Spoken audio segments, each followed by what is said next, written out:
audio conference will now begin.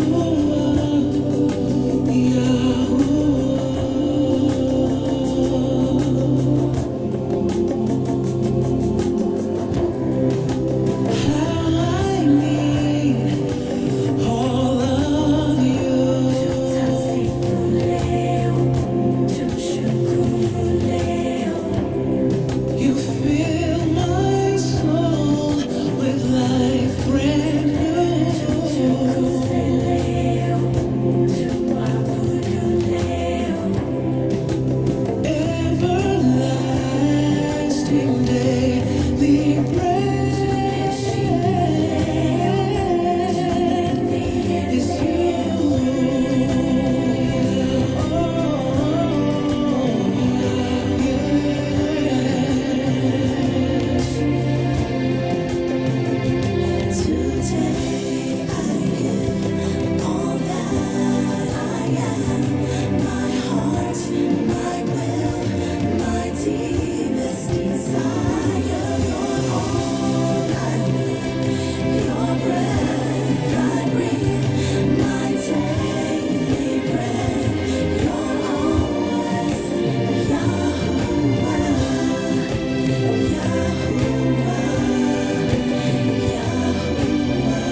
Searching to find the truth in my life, waiting for time to pass me by, searching for reasons to live your way.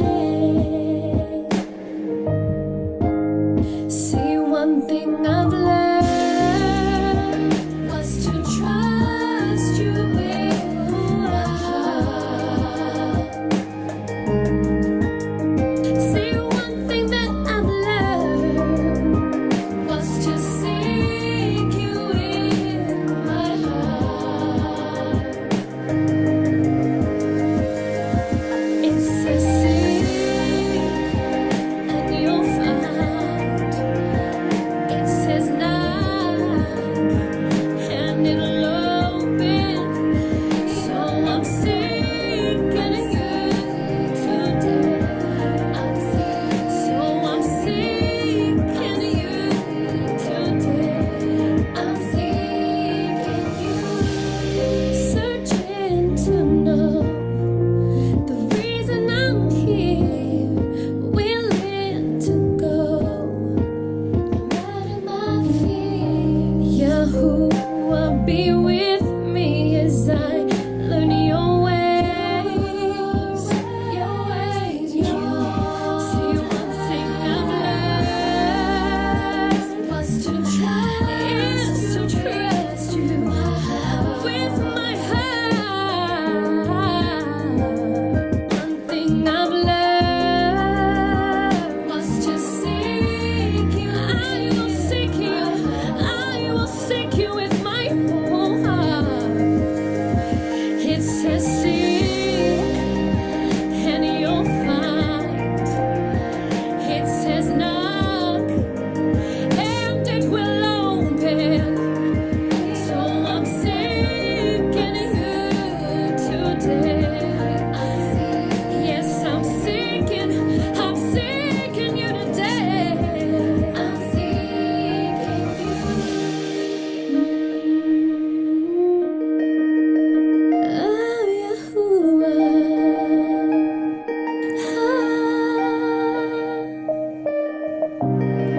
I'm ready to become something better than the old me.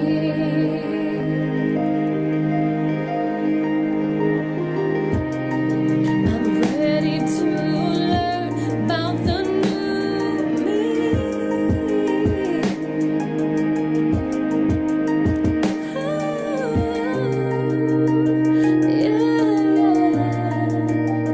My Father.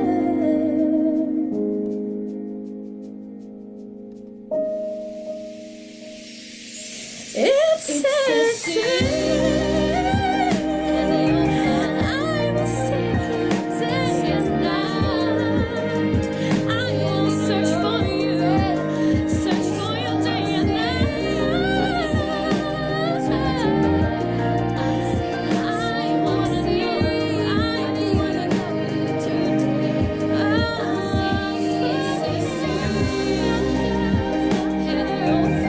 I want to know you. I wanna be like you. The steps of the righteous are ordered by you. Let me know you. I want to seek you. I'm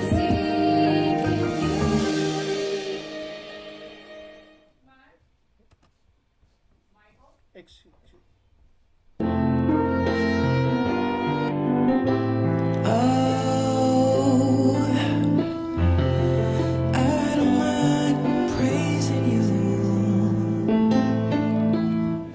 It's never too hard for me to lift my voice and sing about your faithfulness and all the joy you bring.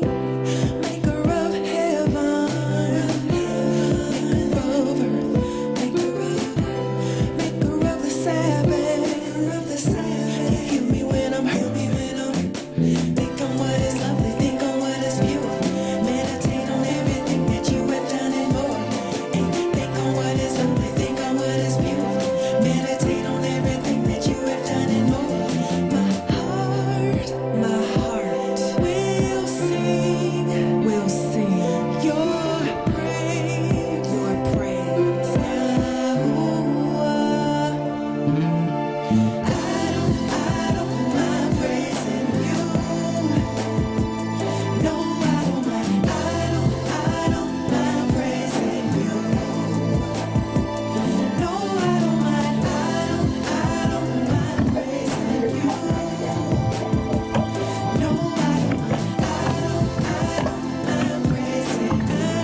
listen to the Clark sisters when you were growing up, but my mom was always playing them in the house. And they have this song. And I'm going to go ahead and mute my mic, Akut Yaria. And so please feel free to go ahead, Akut. Tira Aki, hello Yahuah. Shabbat Shalom to everyone. Just wanted to come forth a little this morning. You know, the children have been pressing on my mind quite a bit for the last few weeks. My children, your children, all of our children, you know.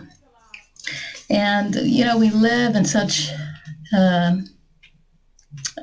wicked time, and it seems as though it's escalating. I know I'm quite a few years older, and it's so different, you know, how we were raised and the things that were going on. And the young people just have so much more to deal with these days, and knowledge has increased so much. They're learning things that we never even learned in school, and but they have a lot of pressures and a lot of things. So I just wanted to share, you know, this song. I wrote this song about 7 or 8 years ago as I was thinking about my children. They were just beginning to get into college, and you know, I think Yahuah just kind of put these thoughts on my mind, and I just wanted to share them. I just wanted to tell the young people today, listen to your parents. You know, you may not understand everything that they are telling you to do, but they are serving Yahuah, and you never know. If they give you some instruction, you might think it's kind of silly, but just do it, because you never know what the Father is going to deliver you from, what he's going to show you, or where he's going to place you, or even a baraka, you know, or a punishment if you don't listen. So I encourage you. I know it's easy to do your own thing. It's easy just to, you know, say they don't know what they're talking about, but they do, because they serve Yahuah. So I just wanted to encourage all of the young people today to be who you are in Yahuah. Even if, you know, if you don't fully understand now, Yahuah willing, one day you will. So this is just it's like I said, it's a little song. And so please bear with me. Hello, Yahuah. What's on your mind? Oops, look at the time. Life situations got you moving so fast. But how long can you last? Don't let society's lies, yeah, make you hypnotized. You won't remember wrong from right. You have trouble sleeping through the night. You'll be in the tunnel, but you won't see the light. Slow down, ba ba ba ba da. Life can be serious. Slow down, ba ba ba ba da. But don't let it make you delirious. Hold on and listen to this truth. Torah will keep you in Yahuwah's way. It will keep you from going astray. 'Cause I don't want to see you pushing daisies, 'cause you got yourself caught up running with the crazies. Every decision that you make doesn't have to be a mistake. Now's the time to start breaking the break.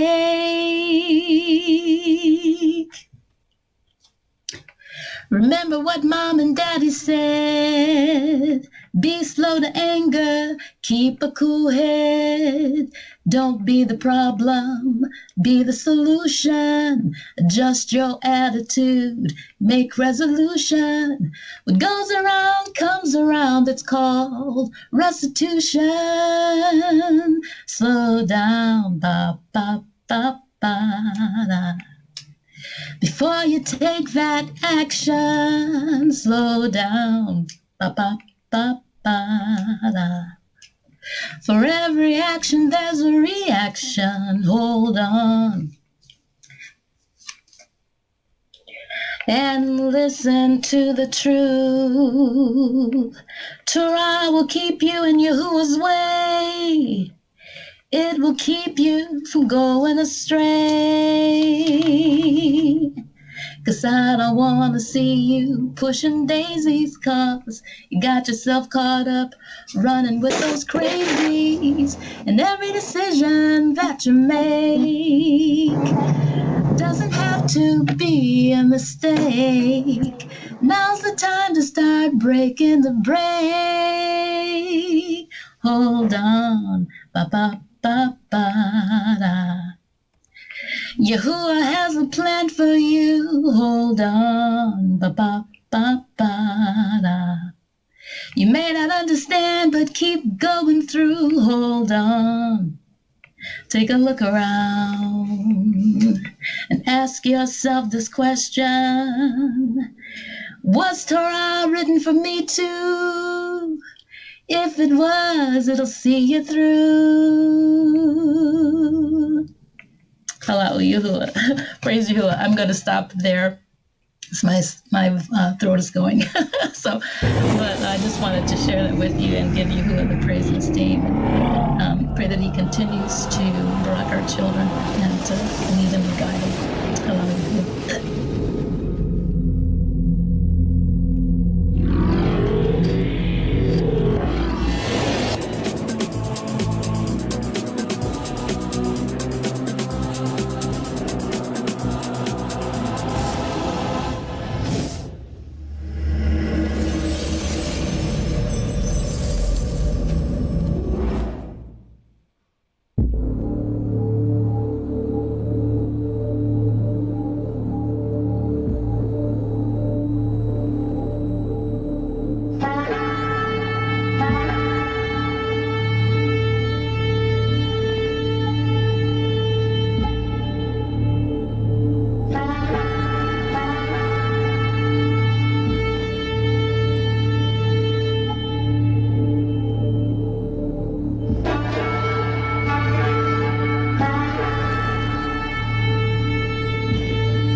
Shalom to you all, Mashbakai. It is wonderful to be here with you today. Great to see each and every one of you once again. We give Yahuwah praise, honor, and esteem for yet another opportunity to come together in his name. We praise Yahuwah for bringing us together, for keeping us through the week, and for having brought us to this time safe and secured and sound. Praise Yahuwah. I want to say shalom to you all. Greetings in the great name of Yahuwah.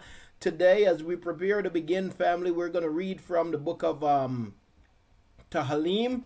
I'm going to be reading from the book of Tahalim, Psalms 89 today, as we prepare to go before Yahuwah in prayer. And so I'm going to share it on the screen here momentarily. But we're reading from Tahalim, Psalms 89, and then we will go before Yahuwah in prayer, and then we're going to get started in our study, our continued study from the book of Mashaly, the book of Proverbs, Proverbs chapter 20. We continue in today. Okay, so Tahalim, Psalms 89. I sing of the kindness of Yahuwah forever. With my mouth I make known your trustworthiness to all generations. For I said, kindness is built up forever. You establish your trustworthiness in the Shamayim. You said, I have made a contract with my chosen. I have sworn to my servant Dahoud. I establish your seed forever, and shall build up your throne to all generations. Salah. And Shamayim praise your wonders, O Yahuah, your trustworthiness too in the assembly of the set apart ones. For who in Shamayim is comparable to Yahuah? Who among the sons of the mighty is like Yahuah? Al is greatly feared in the company of the set apart ones, and awesome above all those around him.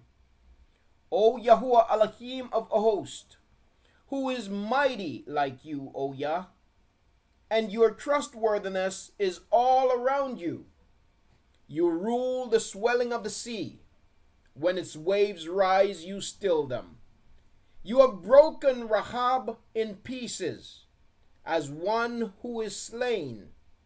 You have scattered your enemies with the arm of your strength. Shamayim are yours. Aratz also is yours. The world and all that fills it. You have founded them. North and south, you have created them. Tabar and Harman rejoice in your name. You have a mighty arm. Your hand is strong, your right hand exalted. Set apartness and right ruling are the foundation of your throne. Kindness and truth go before your face.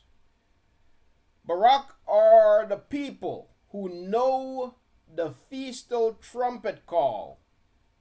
They walk, O Yahuah, in the light of your face. In your name they rejoice all day long, and they are exalted in your set apartness. For you are the beauty of their strength, and your good pleasure our horn, and by your good pleasure our horn is exalted. For Yahuah is our shield, and the set apart one of Yasharal is our sovereign. Then you spoke in a vision to your kind one, and you said, I have given help to one who is mighty. I have exalted one chosen from the people. I have found my set apart Dahoud. With my set apart oil I anointed him. With whom my hand is established, my arm also strengthens him. No enemy subjects him to tribute, and no son of wickedness afflicts him. And I shall beat down his adversaries before his face, and plague those who hate him. But my trustworthiness and my kindness are with him, and in my name his horn is exalted. And I shall set his hand on the sea, and his right hand on the waves. He calls out to me, you are my Father, my Abba, my Al, and the rock of my deliverance. I also appoint him firstborn, highest of the sovereigns of the earth. I guard my kindness for him forever, and my contract is steadfast with him. And I shall establish his seed forever, and his throne as the days of Shamayim. If his sons forsake my Torah and do not walk in my right rulings, if they profane my Torah and do not guard my commands, then I shall visit their transgression with the rod, and their crookedness with flogging. But my kindness I do not take away from him, nor be false to my trustworthiness. I shall not profane my contract, neither would I change what has gone out of my lips. Once I have sworn by my set apartness, I do not lie to Dahoud. His seed shall be forever, and his throne as the sun before me. Like the moon, it is established forever, and the witness in the heavens is steadfast. Salah. Yet you have rejected and spurned. You have been wroth with your anointed. You have disowned the contract of your servant. You have defiled his diadem in the dust. You have broken down all his hedges. You have brought his strongholds to ruin. All who pass by the way plunder him. He is a reproach to his neighbors. You have exalted the right hand of his adversaries. You have made all his enemies rejoice. Moreover, you have turned back the edge of his sword and have not made him stand in battle. You have brought an end to his splendor and have hurled his throne to the ground. You have shortened the days of his youth. You have covered him with shame. Salah. How long, Yahuah? Oh, how long, O Yahuah? Would you be hidden? Would your wrath burn like fire forever? Please remember how short my time is. Why should you have created all the sons of men for nothing? What man would live and not see death? Who rescues his life from the power of the grave? Who rescues his life from the power of the grave? Salah. Yahuah, where are your former kindness which you swore to Dawood in your trustworthiness? Yahuah, remember the reproach of your servants that I have borne in my bosom of all the many peoples, with which your enemies have reproached, O Yahuah, with which they have reproached the footsteps of your anointed. Barak be Yahuah forever. Aman and Aman. Allahu Yahuah. Barak be Yahuah forever. Praises to Yahuah. Abba Yahuah, we give you thanks and praise. And even as we read from the cry of your servant, the petition of your servant, as he reflect on your word of promise, your word is true. Your judgment is just. And you are committed to your people. Father Yahuah, we know that we transgressed. We know, Yahuah, that we disobeyed. And just as you promised that you would prosper us, you also promised that when we disobey, that you would chastise us. Our chastisements certainly have been long, Yahuah, but not unjust. And so we ask for mercy. We ask for deliverance. We ask for healing. We ask, Yahuah, for your kind and continued compassion. We ask, Yahuah, that you would turn the heart of your people back to you once and for all. We pray, Yahuah, that your favor would be upon your people.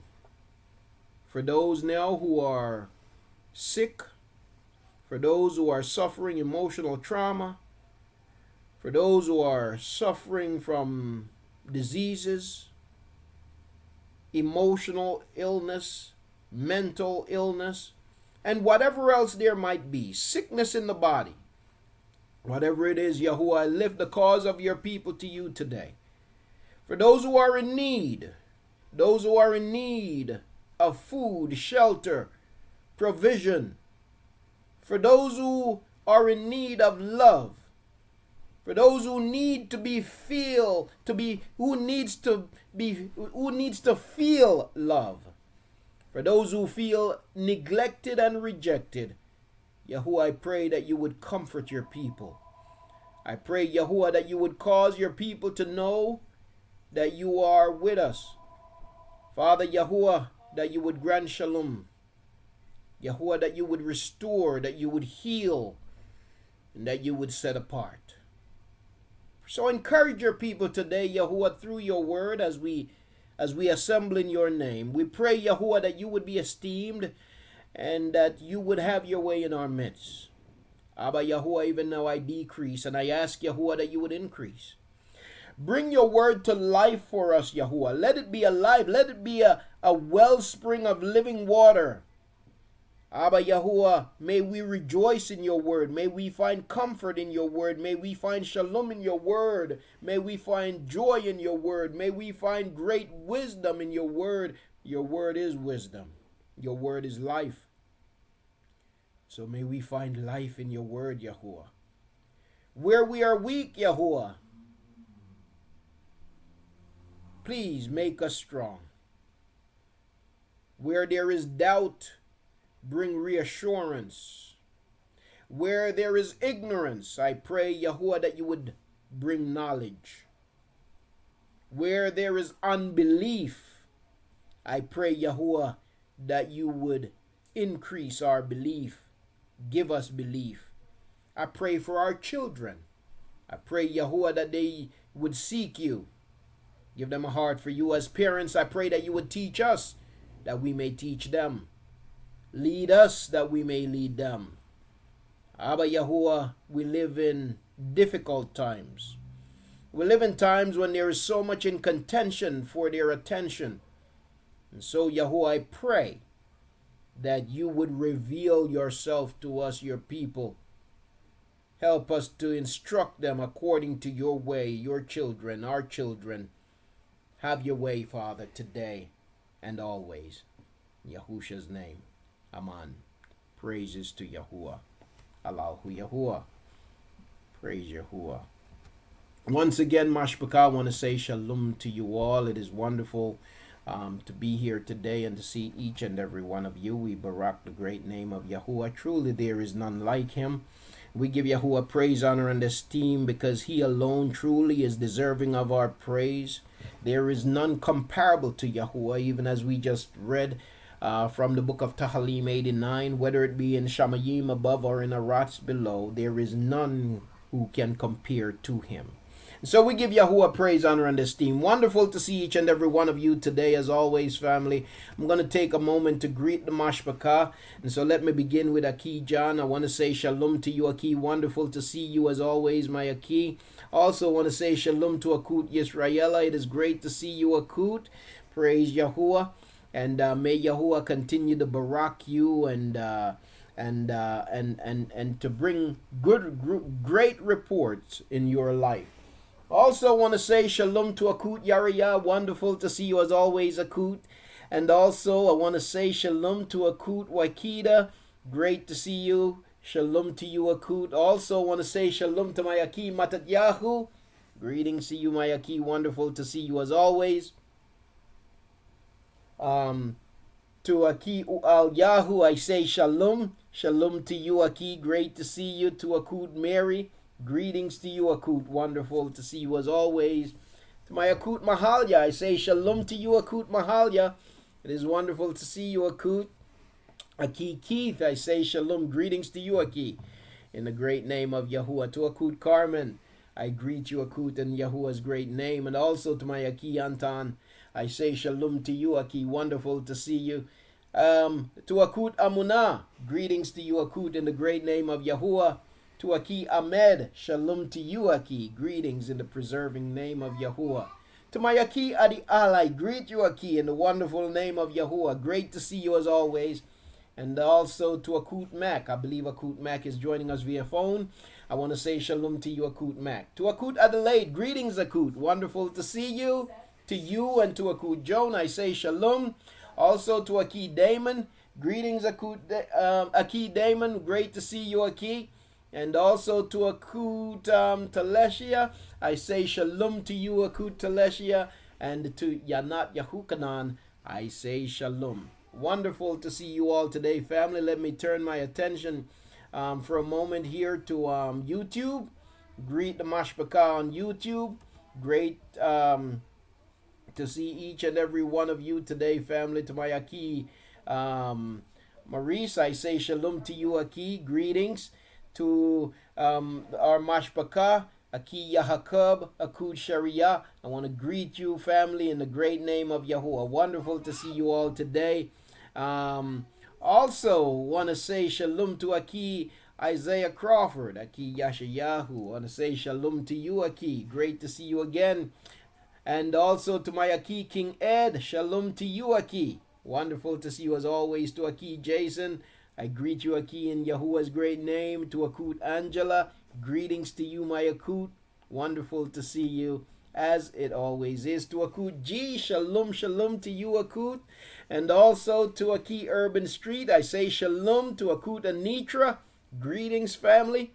And I think those are the names that's represented on the screen. To the rest of the family listening whose names are not represented, And to the family listening from Facebook or elsewhere, we say shalom. To Mac Dermot or MC Dermot, I want to say shalom. Shalom. Oh, that is Akut Mac. That's Sister Mac. Shalom. Akut Mac, shalom. So she's also listening, live streaming via YouTube. Wonderful, wonderful to see you, Akut, and to know that you're here with us today. Well, family, we're returning to the book of Mashaly, Proverbs chapter 20. Before we go there, though, just want to remind everyone that we are working on the date is finalized, and I'm gonna be having some pricing for you concerning the hotel pretty soon. But the date is finalized for our reunion in Atlanta, and that is August 18th through the 20th. And I've gotten another quote that is more reasonable than the ones that we have gotten so far for three-star hotels. And so I did attempt to call the other day, but I'll have to call again one day when I get out soon enough, early enough. I'll call again because oftentimes, their my schedule kind of conflict with their schedule, so on and so forth. Tend to get off work a little bit late, but we're gonna get that squared away, and I will let you know, give you final word concerning that pretty soon. But the date is set. That's August 18th through the 20th in Atlanta, and so far we have a total of 10 rooms. I think that's between my family and the rest of the family that is attending. We have 10 rooms accounted for. And so if anyone else is interested in joining us, please feel free to let us know. We're looking forward to having a wonderful time. And so that will be in August. Okay, so that's our reunion in Atlanta, Georgia, and this coming August. Also want to announce to the family too that Akut Mahalia have been working diligently on a health newsletter, and she sent me she sent me a copy of it the other day. It's now going through the editing process, and I must say that she has done a wonderful job with it. A great deal of information there, and family, I believe you'll appreciate it greatly. I certainly do. And so that should be out to the Mashpaka very soon. Currently and when you call and make an appointment, first thing they take, make sure you bring your insurance thing. Yeah. Or co-pay. Yeah. 1 second, there is a microphone open, Mashpaka. So currently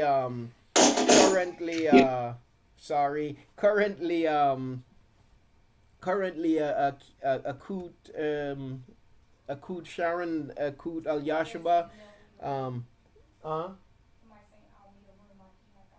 Oh, okay. Where was that?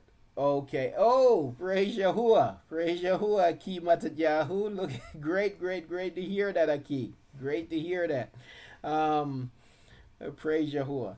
So currently, Akut Sharon and Akut Al Yashaba are Akut Al Yashaba is our editor, chief editor in the room. Akut Sharon is our assistant editor, and they're currently working on that newsletter. Just going through it to make sure that everything is in order. When you writing is a process, and it doesn't matter how good of a writer you are, how great of a writer you are. Every writer needs an editor and has an editor, and that's just the way it is. It's just the nature of writing. No writing is complete until it's edited. And so it's just a part of the process. Articles that you see on the website, when I write those articles, I then send them to Akut Al Yashaba, when who would she would go over it, she would edit, and then she would respond back to me, and I would go over it again. And the whole writing process, it's quite, if you're going to do it properly, it's quite time consuming. It's quite time consuming. It takes time because normally, if you're going to write properly, it's going to take about anywhere from 3 to 4, maybe even 5 writings and rewrites, to come to the final product, to make sure that we don't make common grammatical errors and so on. Because whatever we do, we want to make sure that it is professional, it is outstanding, and it is clear, you see. And so that's what that process is about. So family, that newsletter should be out. Akut Mahalia informed me that it will possibly be out this week, so we're looking forward to that. Okay, so there's a lot of information there, and I'm excited about it. And I want to say to the Rabbah, to Akut Mahalia, for putting so much time and effort into producing that information for the Mashpaka. Please make use of it, and so you will be getting that in your mailboxes pretty soon. All right. So with that said, again, we're gonna prepare now to go to. I'm gonna.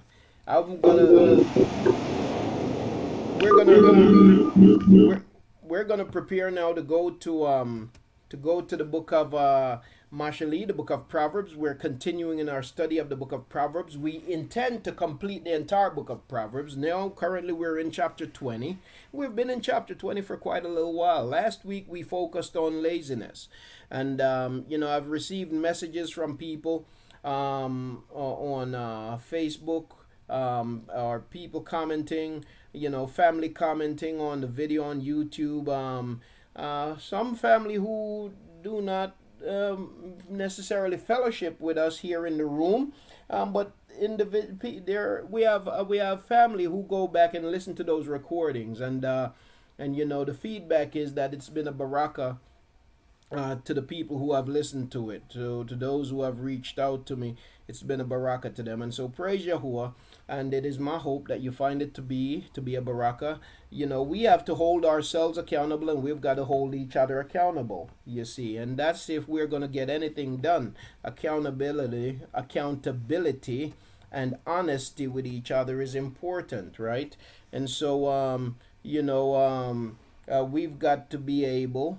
One of the things is too, somebody asked the question, can you handle the truth? We got to be able to handle the truth. You see what I'm saying?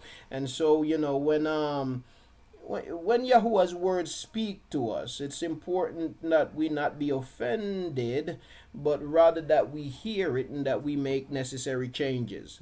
So there is something in it for all of us, I believe. And so the thing that scares me, one of the things that scares me the greatest is to find out that I've wasted valuable time. And I've certainly wasted my share of time, but I want to make sure that I make the best use of the time that Yahuwah has given to me. And so may He give us the strength to do and to accomplish all that He has empowered us to accomplish. Praise Yahuwah. So that was last week, laziness. This week we're continuing in the book of Proverbs.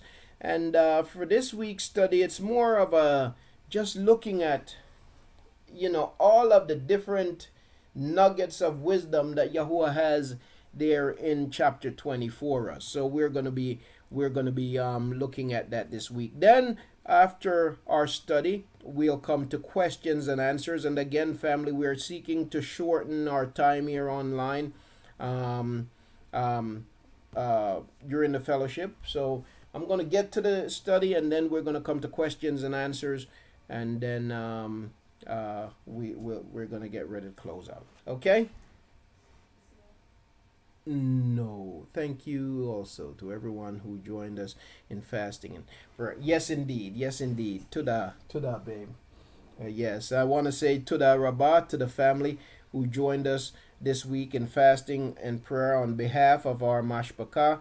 For the various things that we've been praying for concerning our family. I want to say to the Rabbah family, for you making the time to assemble, as we did this Thursday evening for prayer, and for fasting through the day on behalf of our family. And so I want to say, as my wife pointed out there, we want to say to the Rabbah to you, Mashpaka. Okay. Allahu Yahuah. Praise Yahuah. All right. Well, we are going to turn our attention to the book of Mashaly, the book of Proverbs, Proverbs chapter 20. And I'm going to be putting this on the screen, family, so bear with me here. Okay. Proverbs chapter 20.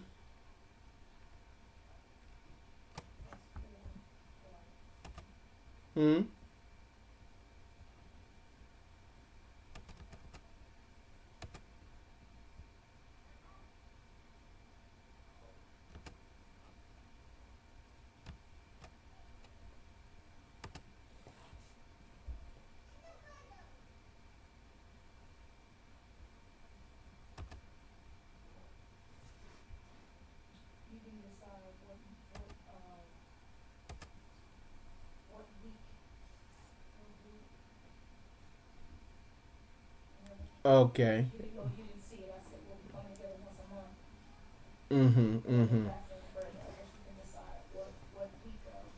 Yes, and I'll let you know more concerning that, Mashpaka. Us assembling once per month for fasting and prayer, us coming together for corporate fasting and prayer once per month. I'll keep you updated with that. To that also for the reminder, babe. Okay, Mashaly, Proverbs chapter 20. So we have covered now up to verse 4. Really didn't never got to verse 3 last week. Wanted to speak about it in the context of laziness there for a moment, but never got to it last week.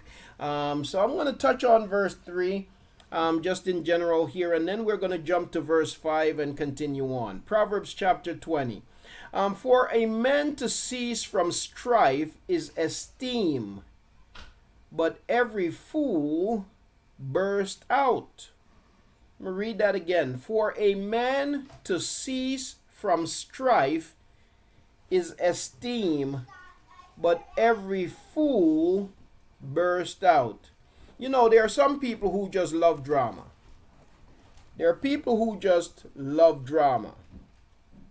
If there is no drama, then they're bored.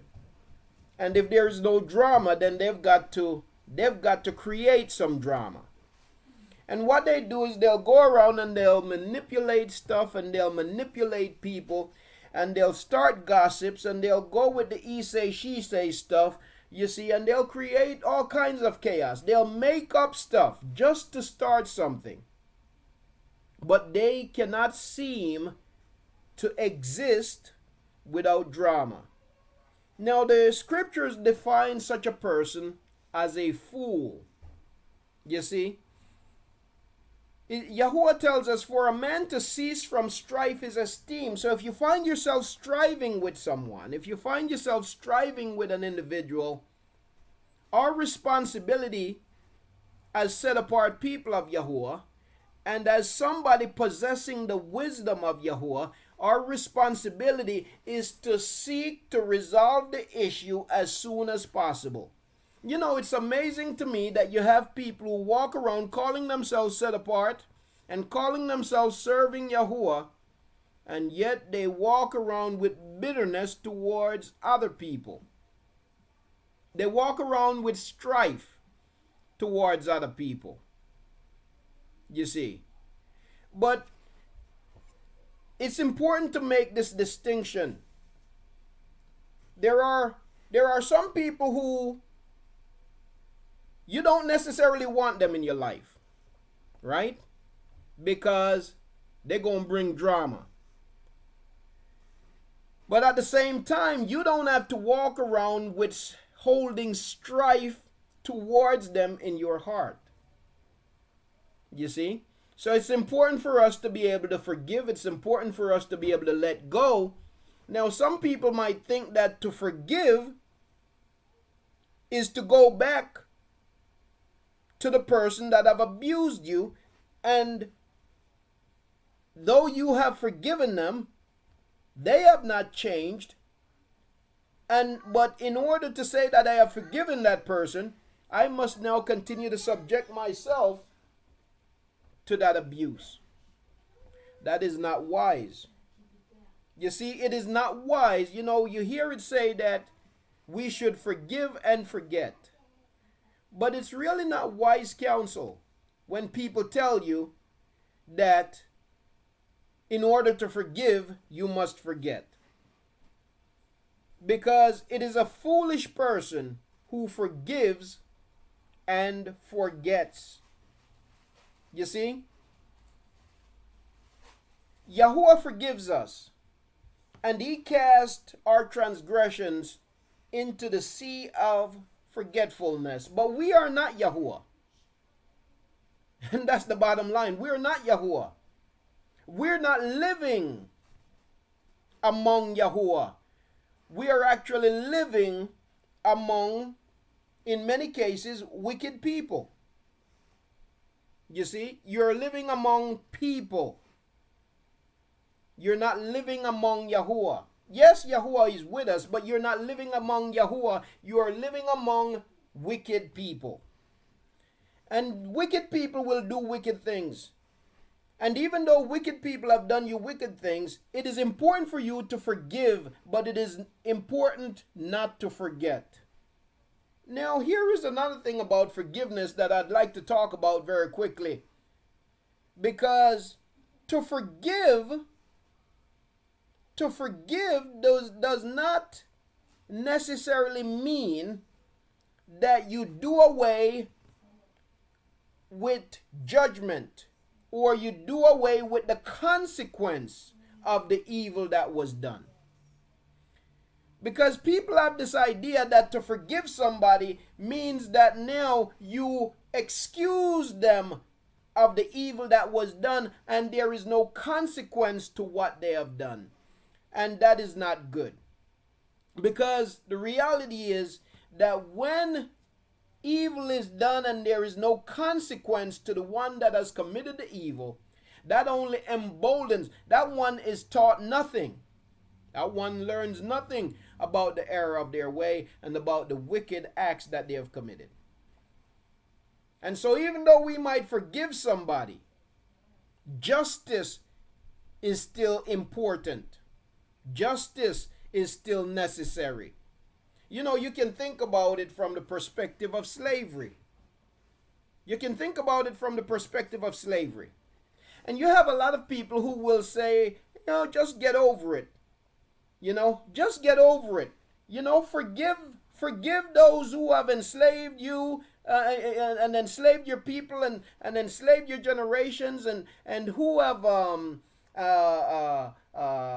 murdered many and raped many and abused many and taken everything from your generations. Just forgive them and get past it, get beyond it, get over it, and do not ask for any kind of restitution, because that shows that you have not forgiven. Guess what?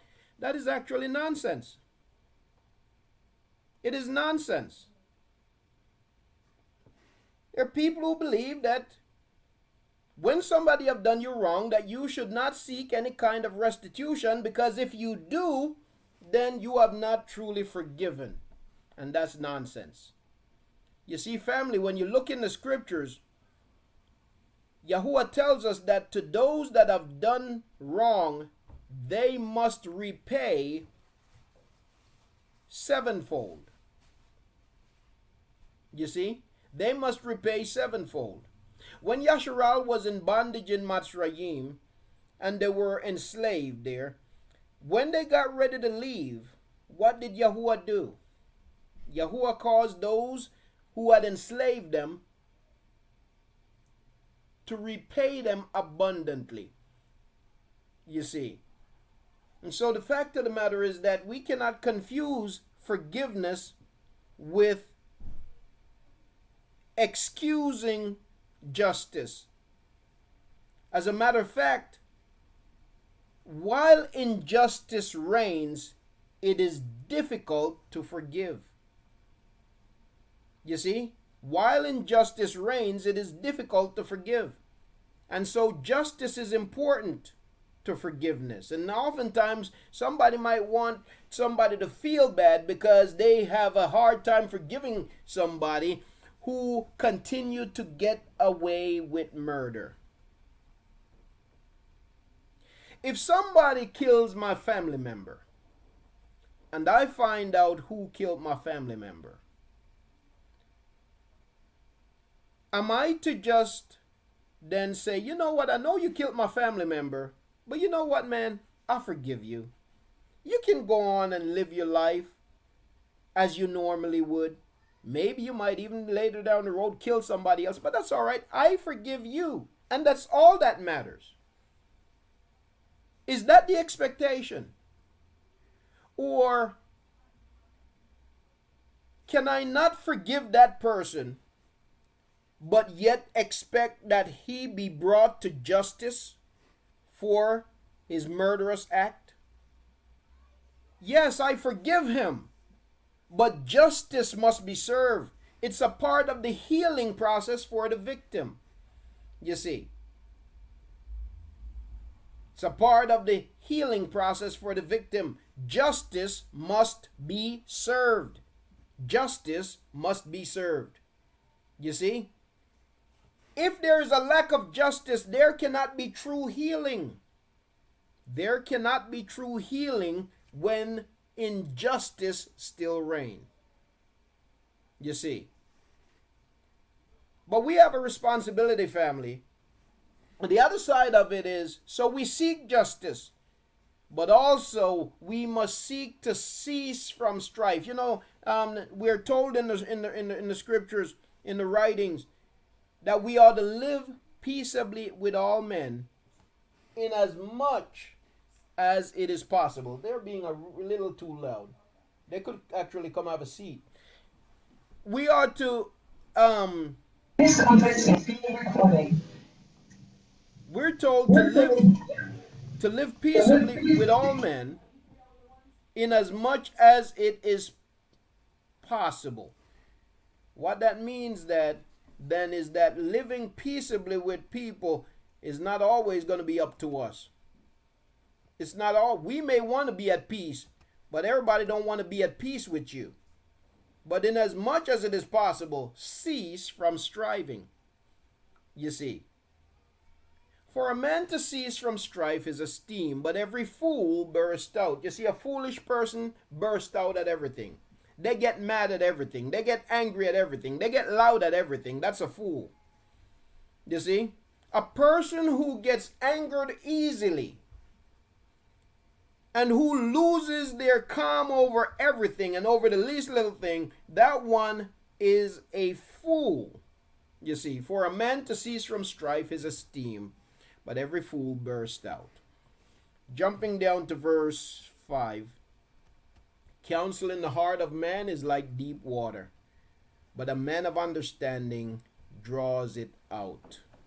You see? The thoughts, the deep thought of a man, the thoughts of a person can be like deep water, but a man of understanding draws it out.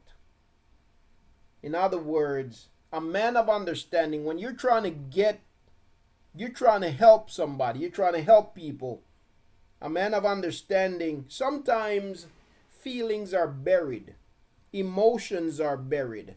Sometimes people are angry, and sometimes people act a certain way, and you might think that it's one reason why they're acting the way they're acting, or it's one reason why they're angry, when in reality they're dealing with some other issues. You see? And we need that kind of wisdom and that kind of understanding to help them to heal, and that is to get to the root of the matter. And so the ponderings of a man's heart is like deep water. The things that bothers a man, it can be like deep water. But a man of understanding draws it up, draws it out. Most men proclaim his own kindness, but who finds a trustworthy man?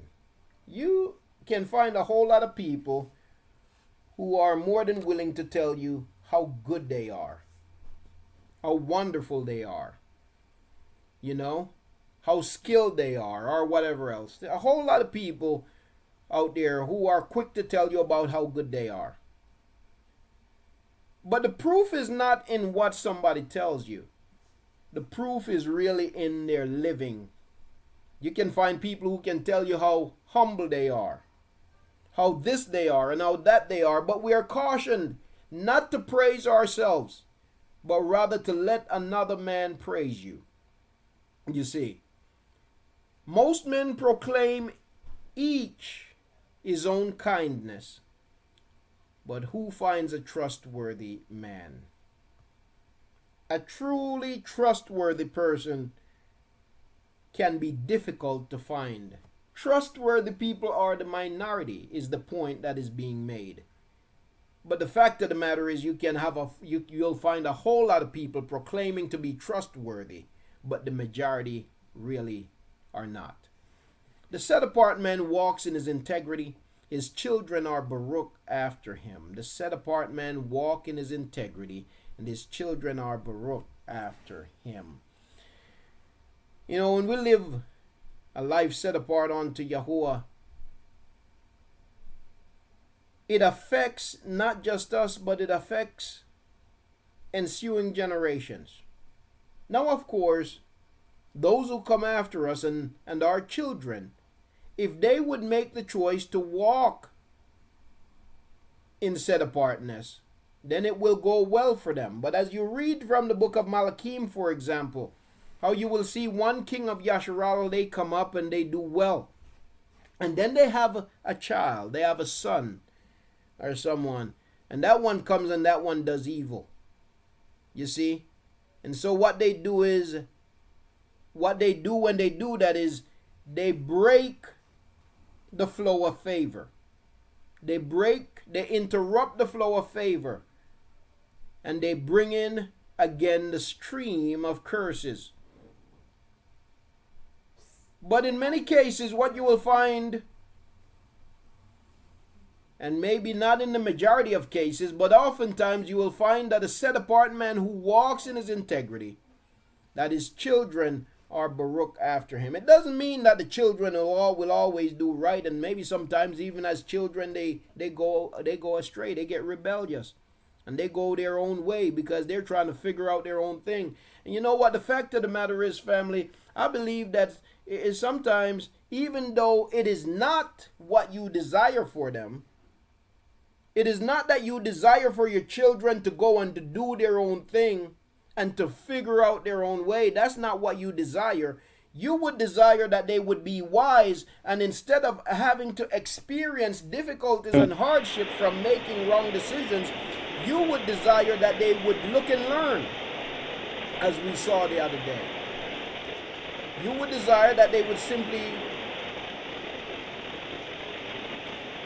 simply look and learn and not have to go through the hardship and the difficulties that maybe you yourself went through.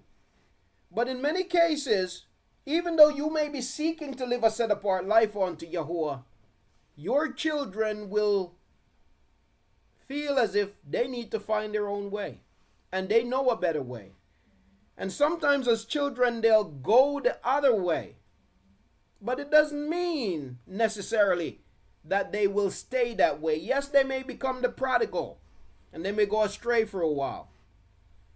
And in that, I believe that it is important for us not to, when they try to go their way, it is important to guide them, but it is important not to too much try to restrain them, because I believe that you could end up doing more damage by trying to put too much restraint on them. You see, ultimately, the choice is theirs. You do your part, but ultimately the choice is theirs. Yahuah is theirs. Yahuah is not expecting for us to make them set apart, because we do not have the ability to make anybody set apart, and that includes our children. We have one responsibility, and that is to teach them. We cannot force them. We should not force them. Our responsibility is to teach them. The problem is that many people confuse teaching or confuse forcing with teaching. Many people confuse forcing with teaching. You have people out there who are forcing and think that they're teaching. They're even trying to make grown people do what they think that they should be doing. Our responsibility is not to make anybody do anything. Our responsibility is simply to share the word of Yahuah. Yahuah did not call us, he did not call us Yahuzadak. That is not our name. He did not call us Yahuzadak or Yahuzadakanu, the one who, Yahu, who makes you set apart. Yahuah did not call us Yahuzadak, but yet many people are running around thinking of themselves as Yahuzadak, thinking that it's up to us to make somebody set apart. Family, my responsibility is not to make you set apart. My responsibility is not even to make sure that you are following the word of Yahuah. That's not my responsibility. My responsibility is simply to share with you Yahuah's word. You see, the fact of the matter is that we all do not grow at the same pace. We all do not mature at the same pace. We all do not learn at the same pace. And so what I might get today, you might not get it till tomorrow. What you might get today, I might not get it till 2 days later, 2 years later. But at the same time, we must exercise patience with one another. We must exercise patience with one another. And you know what? In some ways, I believe that Yahuah allows that for our own good. To show us, because oftentimes you have people who think that they're so set apart. They're so up here. And then they look at somebody else who may not be where they are in a certain area, and they look at them like they're so down here. And they want to make them, put them where they are, instead of exercising some patience. And while they're so busy trying to put that person where they are, instead of exercising some patience, they don't realize that they are exposing their immaturity in another area. They don't realize that Yahuah is using that situation to reveal and expose immaturity in another area. And so if we would carefully assess every situation, it will reveal to us, even when we encounter people on different levels, it will serve to help us to develop. It will serve to help us to grow and to mature in Yahuah's set apartness. Because if we are as mature as we think we are, then when that person comes who is not willing or who is blind to what it is that you have seen, then at some point it will click that, you know what, I can't make them do this. As a matter of fact, Yahuah didn't call me to make them do anything. He simply asked me to show them, to share with them. But the work is up to him. You see, it is he that perfects them and not us. And so even when we deal with our children, it is important for us not to be overly aggressive in simply because they're not where we want them to be. You know? And so because they're not there, we're going to put a chain around their neck. I'm going to tie you to this thing and you're going to get it. You see? Because we could build resentment in the process. That don't just happen with children. It happens with grown people too. You see? Because if you're too aggressive, want people to be where you are, then eventually what you're going to do is you're going to find yourself pushing people away. And if you're not wise enough to wake up and realize what's happening, you will always only think that the problem is with them and never with me. I have nothing to do with it. It's all them. You see? But we, in every situation, got to be able to examine ourselves and our role in that situation. You see? We've got to be able to examine ourselves and examine our role in every situation. You see? And there are times when you just got to let it go. There are times when you just got to let it go. You say what needs to be said and you let it go. You say what needs to be said and you let it go, but you don't go now after you've said what needs to be said, then go and try to make them do what you think they should be doing right now. You see? So that is important on every level, whether it is we're dealing with children or we're dealing with adults. That is important. Okay? Now,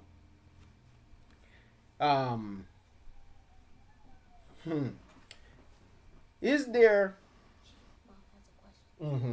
so is there such a thing as age for appropriate growth? You know, what's interesting about that is people and even children mature differently. So in religion gives you ages for people. So in the Catholic Church you have confirmation.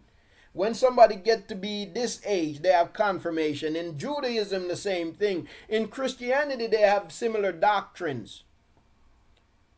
But you can have a child who has far more wisdom than a grown person. That's why even Yahuah says a little child shall lead them. You see? You can have a child who is far wiser than a grown person. It's not necessarily about the age. It's really one's willingness and ability to examine and to process and to apply wisdom. It's really about one's willingness and ability to analyze, to process, and to apply wisdom. Willingness.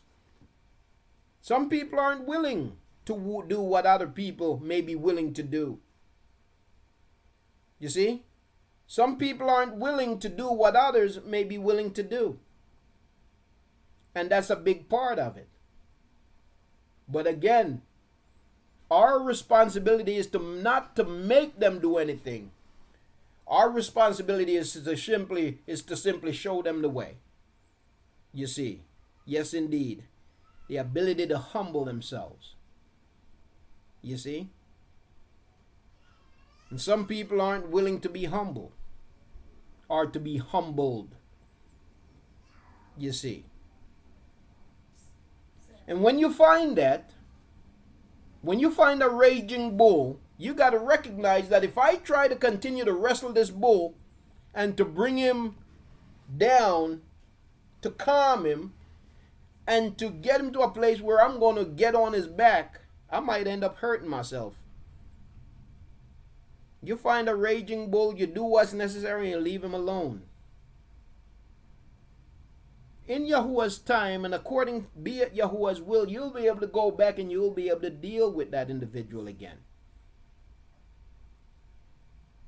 But everything don't have to happen in one day, you see. Now, counsel in the heart of man is like deep water, but a man of understanding draws it out. Verse 6, most men proclaim each his own kindness, but who finds a trustworthy man? The set-apart man walks in his integrity. Verse 7, his children are Baruch after him. Okay. Verse 8, a king who sits on the throne of judgment is scattering all evil with his eyes. Now, this is from the context of a set-apart nation.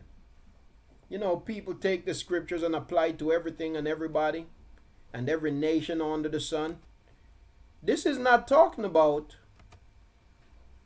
the nations. This is talking about the king of a set-apart nation. A king who sits on the throne of judgment is scattering all evil with his eyes. All evil. You see, a king who sits on the throne of judgment is scattering all evil with his eyes. His responsibility is to deal with evil. You see, the king's responsibility is to deal with evil. He is to watch over the people. He is to watch over the nation. He is to guard against evil. That's the king's responsibility. Now we can take that from the perspective of a nation in general, or a king over a nation, and we can apply it to our own lives and to our households. Now earlier, while I talked about not trying to make, for example, make your children do something, be something that they clearly don't want to be. You also have a responsibility to uphold a standard in your house. You see, truth is not one-sided. Every truth has two sides to it. If it has only one side, then it's not truth. It's half truth, and that makes it a lie. But every truth has two sides to it. So even in your house, if you have children who, okay, so they don't have this urge, this desire to serve Yahuwah. You serve Yahuwah. Now, do you just let them run rampant in your house and do whatever they want to do in your house? Say whatever they want to say in your house? Do you do that? No, you don't do that. Now, that's not making them serve Yahuwah. You see? That's not making them serve Yahuwah, but that's protecting your tent, and that's protecting your heart. You see? And that's preserving your set-apartness unto Yahuwah. So, you have to hold them accountable as to what goes on in your house. You have to let them know that I live by a certain standard, and this is my house, and this is what the standard is. Now, you're my child. But this house do have rules. And if you can't abide by the rules of this house, then maybe it's time for you to find another place to be. I'm not telling you that in order for you to live here, that you got to serve Yahuwah in the way I'm serving Yahuwah. You see, I'm not telling you that. But what I am telling you is that there are rules in this house. There is order in this house. You see, Yahuwah sets up the same structure for us. When we look at the word of Yahuwah, what we find is that, you know, you have people out there who teach that you have to do this, that, and that in order to get into in favor with Yahuah, in order to be, as they would put it, in order to be saved, in order to be grafted in order to be delivered, in order to be set apart, you have to do this, that, and the other in order to be brought in by Yahuah. You have people out there who teach this. Basically, people who teach that you need to save yourself. And the fact of the matter is that when we study the scriptures, we find that there is not a one person, there is no person, nobody who saved themselves or who have bought their way by their works into the kingdom of Yahuah. Nobody. So how did we come into Yahuwah's favor? Is it because we were obedient? Is that how we came into favor, into Yahuwah's favor according to the scriptures? No, it's not. No, it's not. We did not come into Yahuwah's favor because one day we got up and decided that we're going to keep his Torah, even though people out there teach that. No, we didn't. We did not come into Yahuwah's favor because we became so perfect and Yahuwah just couldn't resist us. He just had to take us in because we were so perfect. If that's the case, we don't need Yahuwah because we got perfect without him, right? So why then would we need him after now we done been perfect? You see, what the scriptures tells us is that what the scripture shows us is that while we were still his enemy, while we are still his adversary, Yahuwah welcomed us into his house. He took us in while we were still filthy. While we were still unclean, he took us into his house. Even while we were still dirty and filthy, he took us in. Why and how could he do that?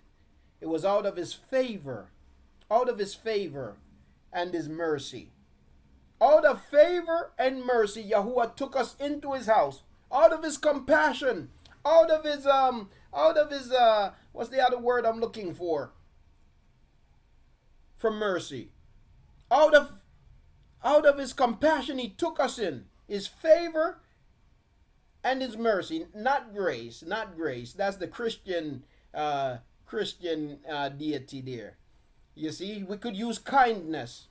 You see, out of his kindness.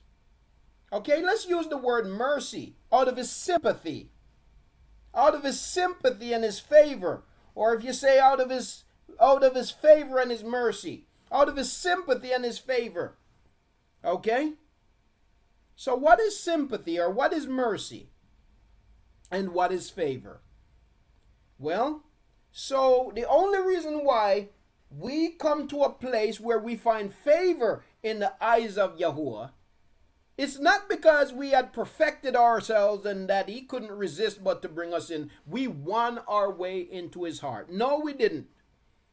We didn't become perfect and so then he brought us in. No, that's not what happened. If that's what happened, then it means that Yahuwah didn't save us. Yahuwah didn't deliver us. We delivered ourselves. We saved ourselves. And if we can save ourselves, why do we need Yahuwah? That's not what happened. Even though that's what many people teach. That's not what happened. So what happened? The fact of the matter is, family, we were corrupt, defiled. We deserved death. We deserved destruction. We deserved nothing good. You see, yes, Yahuwah made a promise to Abraham. So that's where it began, with the promise that he made to Abraham. But then something else happened. Based upon that promise, Yahuwah said, you know what? They deserve death. They deserve destruction because they are filthy dirty. They're defiled. They're foul. They smell bad. They stink. They look bad. They're terrible. They're disobedient. They're stiff-necked. They're just everything you can think of that's terrible. But you know what Yahuwah did? Yahuwah extended mercy. He extended sympathy because our condition required destruction. Our condition required destruction. But Yahuah extended sympathy. He extended mercy. So what is mercy? Pity, yes. What is it? What is mercy? Mercy is where Yahuah steps up and he said, you know what? You deserve death.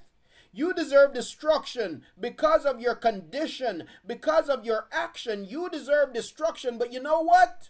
I'm going to withhold destruction. Mercy, sympathy, withholds destruction.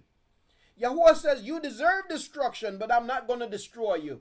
And the thing that stops him from destroying you is his sympathy. It's his mercy. It stops him from destroying you. So he halts the judgment. Mercy halts the judgment. Now he goes a step further. Here it is. You're somebody that should be put to death. But mercy halts the judgment. Now he takes it a step further. Yes, there's a stay of execution. But now he takes it a step further. And even though you should have been executed, he now brings you into his house. He brings you into his house. He now allows you to be a child in his house. He allows you now to be a heir to his goodness. But how could he do that? Without conflict. A conflict of interest. How could he do that without there being a conflict of interest? Because after all, Yahuah is just, right? And if Yahuah is just, then when you do evil, justice must be served. If you deserve death and Yahuah is just, then you should be killed. Right? But Yahuah brings a stay of execution through mercy. And you know the only thing that's going to satisfy judgment, that's going to make that thing balanced. The only thing that's going to make it balanced is favor. Favor. So mercy brings a stay of execution, then comes favor, and favor brings you into the house. Favor now makes you a part of the family, even though you don't even deserve to be in the house. So what is favor? Favor is where he gives to you what you do not deserve. So his mercy withholds from you what you do deserve, and his favor renders to you, gives to you what you don't deserve. Mercy, sympathy withholds from you what you do deserve, and favor gives what you have not earned, what you do not deserve. So family, if we go throughout the scriptures, you go, for example, to the book of Yahusha, that's where they call Hosea. Yahuah said that the day would come. The book of Yeshayahu, the book of Malachi, all over the place he says it. He says that the day would come when he would turn his heart back to his children, and he would turn the heart of his children back to their fathers. So the reason why we are seeking him is not because we became so righteous, so to speak. It's not because we became so set apart and now we want to seek him and now we want to serve him. It's not because we became so good after being so evil. The reason why we seek him is because he first sought us. We can take no credit for that. He first sought us. He turned his heart, his face back to us. He looked upon us in our filth and he embraced us. And so his mercy, his sympathy withheld what we do deserve, and then favor gives to us what we don't deserve. But now once favor has brought us into the house, we have a part. This is where now we have something to do. Favor brings us in the house, but you know what? The only way you're going to stay in the house is if you abide by the rules of the house. And that is where your doing comes into play. So favor brings you in the house. But now, in order for you to stay in the house, you got to abide by the rules of the house. And so you see, family, even Yahuah's house have rules. And our homes must have rules. So even with your children, once they've come to an age of responsibility, I'm not talking about having situations where they're dependent on you. But once they have come to an age of responsibility, and where you know that they have the wherewithal to be able to do what is necessary, if they refuse to abide by the rules of the house, then what does Yahuah do when we have been brought into the house, but we refuse to abide by the rules of the house? What does he do? You know what he does? He evicts us from the house. And he don't, guess what? There is a time when he is worried about what's going to happen to us when we're evicted. And because he's concerned about that, he sends many warnings. He sends many warnings because he's concerned, because he realized that we ain't thinking straight. He sent many warnings. Listen, now, you're in violation. You're in violation. You're in violation. You're about to be kicked out. You are about to be kicked out. Now, when and after we don't listen, you leave him no choice but for him to kick you out. And so we find ourselves kicked out of the house. We're kicked out of the house because we do not follow the rules of the house. You see? And so Yahuah kicks his children out of the house. And we don't follow the rules of the house by choice. So in reality, we made the decision to leave the house.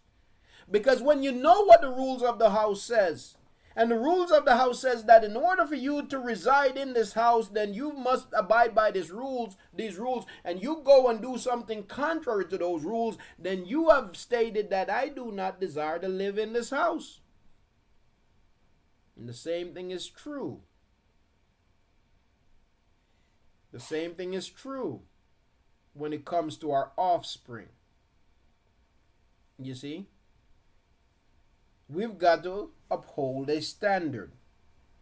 So it's not for us to make anybody do anything. But even concerning our offspring, when they get grown to the point that they feel like, they do their own thing, if they're living with you, then even though they may be grown, there are rules in this house. And if they feel like they are not going to abide by those rules, it's not that they can't. They just say, I'm not living by those rules. Well, you're going to have to do it somewhere else. You're going to have to live the way you want to live somewhere else. You see? And so, you don't make anybody do anything, but at the same time, there's a standard by which we live, by which we're expected to live. Right? Now,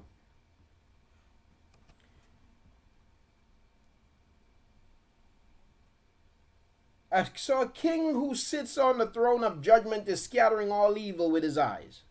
And that's the perspective that we were just coming from. And we took that from the perspective of a nation to the perspective of individuals and our homes. Okay? Now, verse 9. Who says, I have cleansed my heart? I am purged of my transgression. Who says that? It's only a foolish person that would say that. Who says, I have cleansed my heart, I am purged of my transgressions? You know that you really have people who walk around and feel like they are set apart, they are totally clean, they are without fault. You have people like that. Family, it's a mistake and it's an error for any one of us to walk around feeling like we have arrived. It is really a mistake for any one of us to walk around with the mindset or with the thinking that we have arrived. You have people who will tell you, you know what? I haven't sinned in this many days. Really? I might have transgressed against Yahuah just this morning, and I don't even realize it because of my ignorance. How many things have you neglected because of ignorance? How many things have you missed because of not knowing? Just in a regular day-to-day setting. And then you come to a knowledge of something and you say, oh man, I didn't know that. Guess what, family? We transgress against Yahuah not for a lack of knowledge. Because we might not know something, we transgress. But because we don't know, we feel like we have not transgressed. Then that's a mistake. It is important for us to know that we don't know everything. And that we are still learning. And that we need to be still learning. That we need to be seeking. And if you come to the realization that you don't know everything, then you know that there is always the possibility that I may have transgressed against Yahuah. And because of that, we've got to continue to ask Yahuah to forgive us of our transgressions, cleanse us of our uncleanness, because we transgress against him even not knowing. But you have people, you have foolish people who will go around and they'll tell you how they have not sinned in this many days, in this many years, and how their heart is clean and they're pure. You have people who praise themselves. That's a self-righteous person. That's a self-proclaimed, set-apart person. You see. It is a dangerous thing for us to praise ourselves, and it is a dangerous thing for us to go about declaring our own set-apartness. You see. Yes, indeed. So we have to be careful of that. So who says I have cleansed my heart? I am purged of my sin? I'll give you the answer to that. A fool. A fool. Differing weights and differing measures, both of them are an abomination to Yahuah. Let's settle on this one here for a minute. And on this one, we're going to talk about what we want to talk about here. And we could go to the book of Bab Madabar, Numbers, and so on to talk about this. But I'm just going to make some references. So let's talk about this one for a second. Let's put it in perspective. Family, when we go to work, we're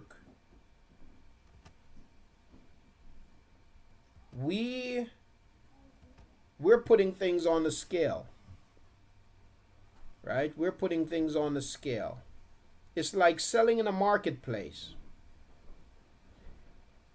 And you say you're selling some flour and you fix the scale. You know, people do that a lot. You have a lot, especially in poor countries. They fix the scales. They put weights on the scales. So they'll make the scale, they'll put a 1/4 pound weight on the scale. So when you go to buy a pound of flour, you're actually not getting a pound of flour, you're getting 3/4 pounds of flour because there's already a 1/4 pound weight on the scale. You don't know it, but they know it. The ones selling you know it. So you're not getting a pound of flour, you're getting 3/4 of a pound of flour. Now, when they do that to a whole bunch of people, they do that to 4 people. Now they got an extra pound of flour, right? So what they're doing is they're stealing. Now, when you go to work, for example, you're being paid to do a job, or even when you're being underpaid to do a job.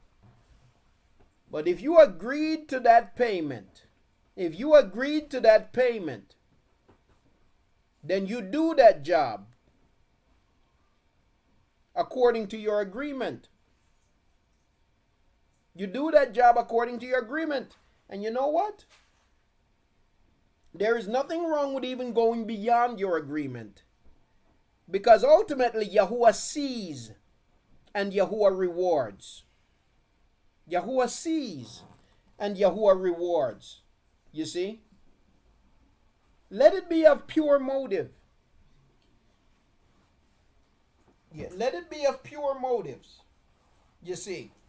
Ultimately, Yahuah sees and Yahuah rewards. So, we have a responsibility to be honest in all that we do, not giving differing weights and differing measures. You see, that has to do with our labor, but guess what? It also has to do with our relationships and our communication and correspondence with others. You can't be two-faced. Because if you're two-faced, you're giving off differing weights and differing measures. You see. So when you're talking to somebody, you're talking to John, and you know you're one way with John, but then you go and you're talking with Sue, and now you're talking about John. You're saying stuff about John that you would never say to John. You're feeling ways about John that you would never express to John. But you're making fun of John, talking bad about him, and even lying against him. And then you see John, and all of a sudden, you're smiling with him again as if everything is all right. Differing weights and differing measures. Both of them are an abomination to Yahuah. We can apply this to any area of our lives. We must be honest. You know what? It keeps us from striving. It keeps us from strife. We must be honest. Forthright, and when I say forthright, I don't mean rude. If there's an issue with somebody, and sometimes there's an issue with people, and they're not willing to confront their issue, they're not willing to deal with their issue, and it can be difficult to have a conversation with a prideful person, a person who only see themselves as perfect. It can be difficult to have that conversation. And so sometimes when you're trying to fix a problem, you're trying to have a conversation with somebody, and the conversation can't seem to go anywhere. Sometimes it's not that you are not doing what's right. It's not that you're not trying. Sometimes really it's not you. Sometimes it can be the other person. That can be true too. As well as sometimes you can play a part in that. You see. But differing weights and differing measures. We got to be 100 across the board. You see? We got to be trustworthy across the board. You see? Absolutely a key. We got to be trustworthy across the board. Worthy of trust. Worthy of trust. You see. So differing weights and differing measures, both of them are an abomination to Yahuah. Differing weight and differing measures. Can't play favoritism either. So where simply because for no good reason, really for no good reason, you like somebody more than the other person for really no good reason, because people do that. It might be because that person is a shade lighter than the other person or a shade darker or whatever the case might be. But for no good reason, you want to play favoritism between people. And so now you're going to treat somebody, this person, different from the other person for no good reason. Now, I emphasize for no good reason, because there is also a fact of favor. The favor of Yahuah might not seem fair to everybody. The favor of Yahuah might not seem fair to everybody. You know, yesterday I had this clown at work. He called himself a what do he call himself? He called himself the woman is witches. What do you call the man? Woman's a witch. The man is a what they call themselves. He don't call himself Wiccan. There's another thing. Warlock. He called himself a warlock, right? Call himself a warlock. Now this guy, ever since I've been there, and I told you, ever since I've been there, he's been messing with me. He's the one that told me, messing with me. He told me one day, started a conversation out of nowhere. He just like to come mess with me, start conversations out of the blue. He's a clown. An absolute idiot is what he is. A racist fool is what he is. But he started a conversation with me one day out of the blue, telling me about how black people never invented anything. Black people have never created anything. You know, he just started this conversation. He starts conversations like that with me out of the blue. You know, I didn't ask for a conversation with you. I'm quite frankly minding my business, not worried about you. You see what I'm saying? But he'll come along and he'll start these conversations, these little racist conversations. Now, yesterday, and just a few days ago, him and another guy went up to the front office when the other guy was at fault, where there was a minor incident in the parking lot, and this guy who used to work there, now he owns his own trucking company. He's coming there and he's picking up stuff, and a driver accidentally hit his truck with a strap, but it wasn't serious. But he already don't like the driver because he's see him as a competitor, and you know his wicked evil ways don't allow him to, you know, he's just wicked. So he goes off, start going off on this other driver, threatening him about killing him and stuff like that. I had to go out there trying to break it up and everything like that. So he realized now that, you know what, man, I didn't think before I did this, because now I could lose my contract with the company. So now they're trying to make it right. So this one dude, this guy that I'm telling you about, the warlock, they went up front, made up stories, made it, because I'm present in a lot when it happened, made it seem as if I wasn't doing what I was supposed to be doing, and lied on the guy, said that the guy threatened them first and so on. It was all lies, but basically trying to get me in trouble in the process. But it didn't work at all. Not even for a bit. But what Yahuah again showed me was the wickedness of their hearts, and I just laughed at it. Now, but I'm in the office yesterday, and he came in there. So he started, and there's another guy, the guy that I'm training to take my position is there. So this warlock, started this conversation about Job. He started talking about, you know, of course, I don't serve God, you know. Anyway, he started this conversation talking about, you know, how stupid this is, you know, God, and he's messing with me, you know. I don't have conversations with him about the scriptures. By the way I carry myself, you know that I live according to the scriptures. You know, he started this conversation talking about how stupid God is. I don't care about God. Yeah, God is stupid, and anybody believe in God is stupid, but are ignorant to the fact of who God is. But you know, he think he's messing with me. So he's talking about Job and how God made a bet with Satan, but Satan won because you know, God made a bet with Satan that you know, I bet you couldn't get Job to curse me. And in the end, Satan killed Job's wife and killed his children and took everything he got. So I guess, who won that one? Satan won that. God was stupid, you know. So he's saying all of this. And he's thinking that he's messing with me, you know, in saying it. So I said, him saying, talking his stupidness, I turned to him, I said, well, you know, the story of Job really ain't the way you're presenting it. That's not what it's about. You see, the way you're presenting it.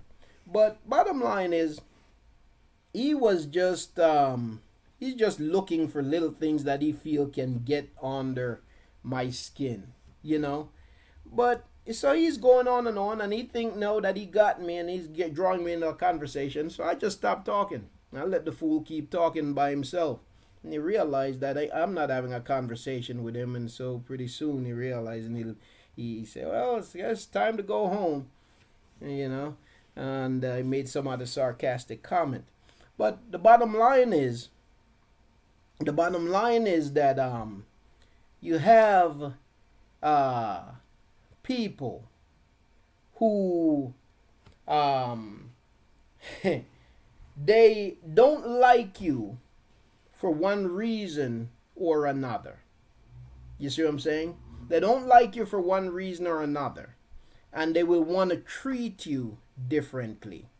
Okay? They'll want to treat you differently. We cannot be found guilty of treating somebody unfairly. Now, the reason why I started to tell the story about what he said about Job is this: because the wicked does not understand the workings of Yahuah. The wicked does not understand the workings of Yahuah.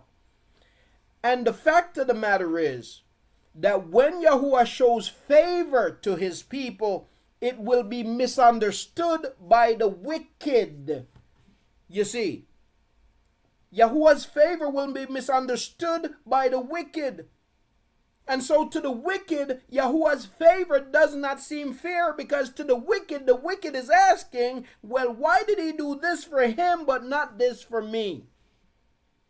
And the reason why he's stuck on that question, and now he begins to call Yahuwah wicked, is because his wickedness has blinded him to his own wickedness.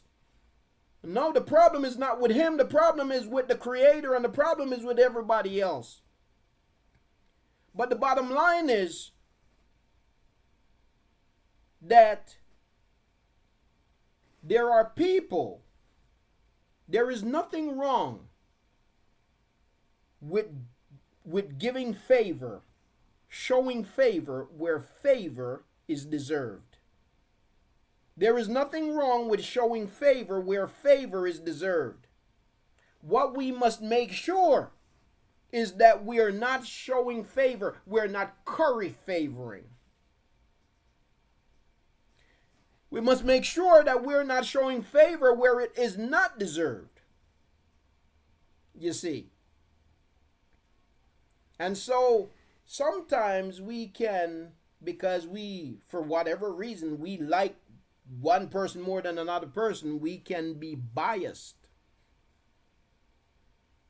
We show bias in our treatment. We show bias in the way that we in what we do, and in the way that we respond and act. You see. But there are times where favor is rightly deserved. And you can't feel bad about showing favor to somebody who deserves favor as opposed to one who does not. Now,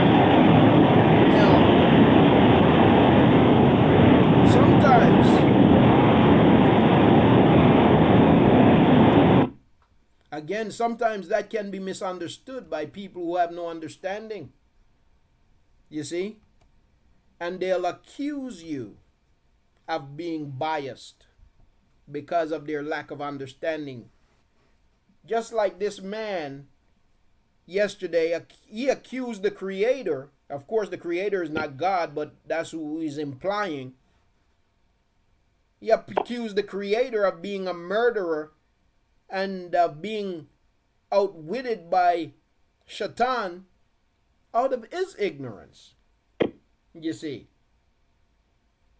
I asked him, one of the questions I asked him, I said, what was the end of Ayub? Because he's talking about how, he's saying God, but what he's really talking about, the Creator lost the bet. I said, well, what was the end result for Job? Didn't he have far better than he had before?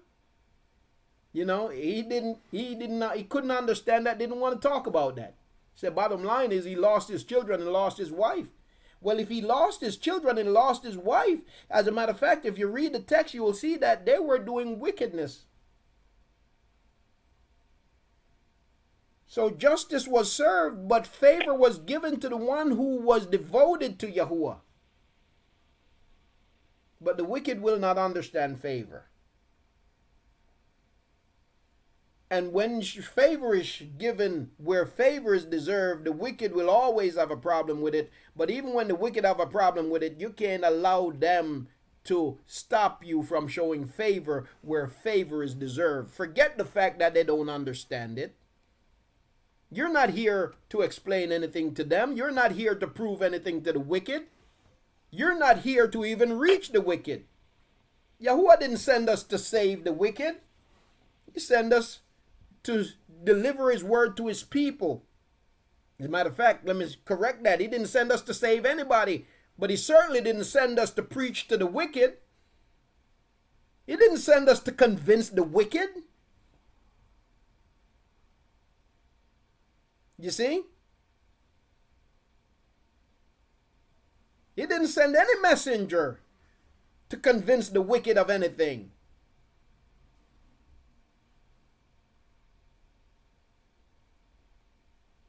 You see? So we don't have to explain anything. We don't have to convince them of anything.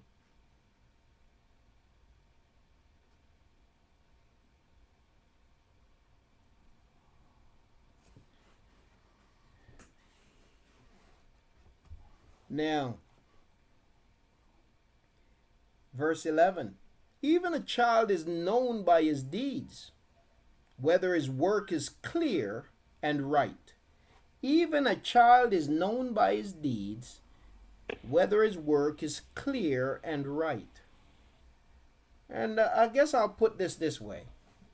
When people show you their character, believe it. Believe them. You see? Don't make excuses. When they show you their character, believe them for what they're showing you. Because if you don't take heed, you're going to get hurt. You don't find yourself in a pit with a snake, but continue to convince yourself, oh, that's not a snake. That's just a little lovable, cuddly, whatever. When a snake shows you he's a snake, you better believe it. And stop trying to convince yourself otherwise. Now, if a child is known by his doings, by his ways, how much more so a grown person? Even a child, he said, even a child is known by his deeds, whether his work is clear and right. So if even a child can be known by their doing, how much more so a grown person? When the wicked shows you that they're wicked, believe it. When the wicked shows you they're wicked, believe it. You see? On many levels, you have wicked people who don't want you to perceive them as being wicked, even though they're wicked. They want to be praised as being good. They want to be praised as being good. You know, there's a video that I had shared a couple years back, and my wife had also shared that video, and that video popped up on her memory this morning, and I was watching it again. And I'm gonna speak from a national perspective, but you can apply this to your personal lives and your interaction with people. But I want to speak of this from a national perspective for a second, for the purpose of waking up our people. Okay? Now, yes. Now, this video was a television interview of a professor. He was an African. He was from West Africa. This professor is from West Africa. No, he was from South Africa, I believe. South Africa. But in this video, what he did was, back in 2015, he posted a thing on Facebook, and the reason why he posted it was to prompt a conversation, a serious conversation, and to cause people to begin to think for a moment about the brainwashing that we're under. Okay? Open this, give it to him. And so what he did was he posted this thing that says that he loved Adolf Hitler. Okay? Say he loved Adolf Hitler, but the reality is not that he loved Adolf Hitler, but he wanted to prompt the conversation. Okay? Now, what he was trying to get people to understand is, okay, so if I say that I love Adolf Hitler, now, all of a sudden, I receive a whole lot of backlash. Now, what did Adolf Hitler do? Adolf Hitler was responsible, excuse me, Shadi, Adolf Hitler was responsible for killing millions of Jewish people, right? Not as many as they say, because it's not 6 million. Everything has been 6 million for ever since 19 something. But ever since the First World War. But Adolf Hitler was guilty of killing millions of Jewish people, right? And as a result, Adolf Hitler was considered to be, just an evil beast, right? But he asked the question, and this is the point, stop. This is the point, no, go that way. And this is the point of him, making the post. He says, so Adolf Hitler is hated by the world. And he said, white people have taught black people to hate Adolf Hitler, and black people hate Adolf Hitler. But the same white people who taught black people to hate Adolf Hitler have also taught black people to love their colonial oppressors, right? To love, I can't remember all of their names right now, but think about every slave-owning oppressor. Think about Leopold, King Leopold, who was responsible for killing millions of people in Africa.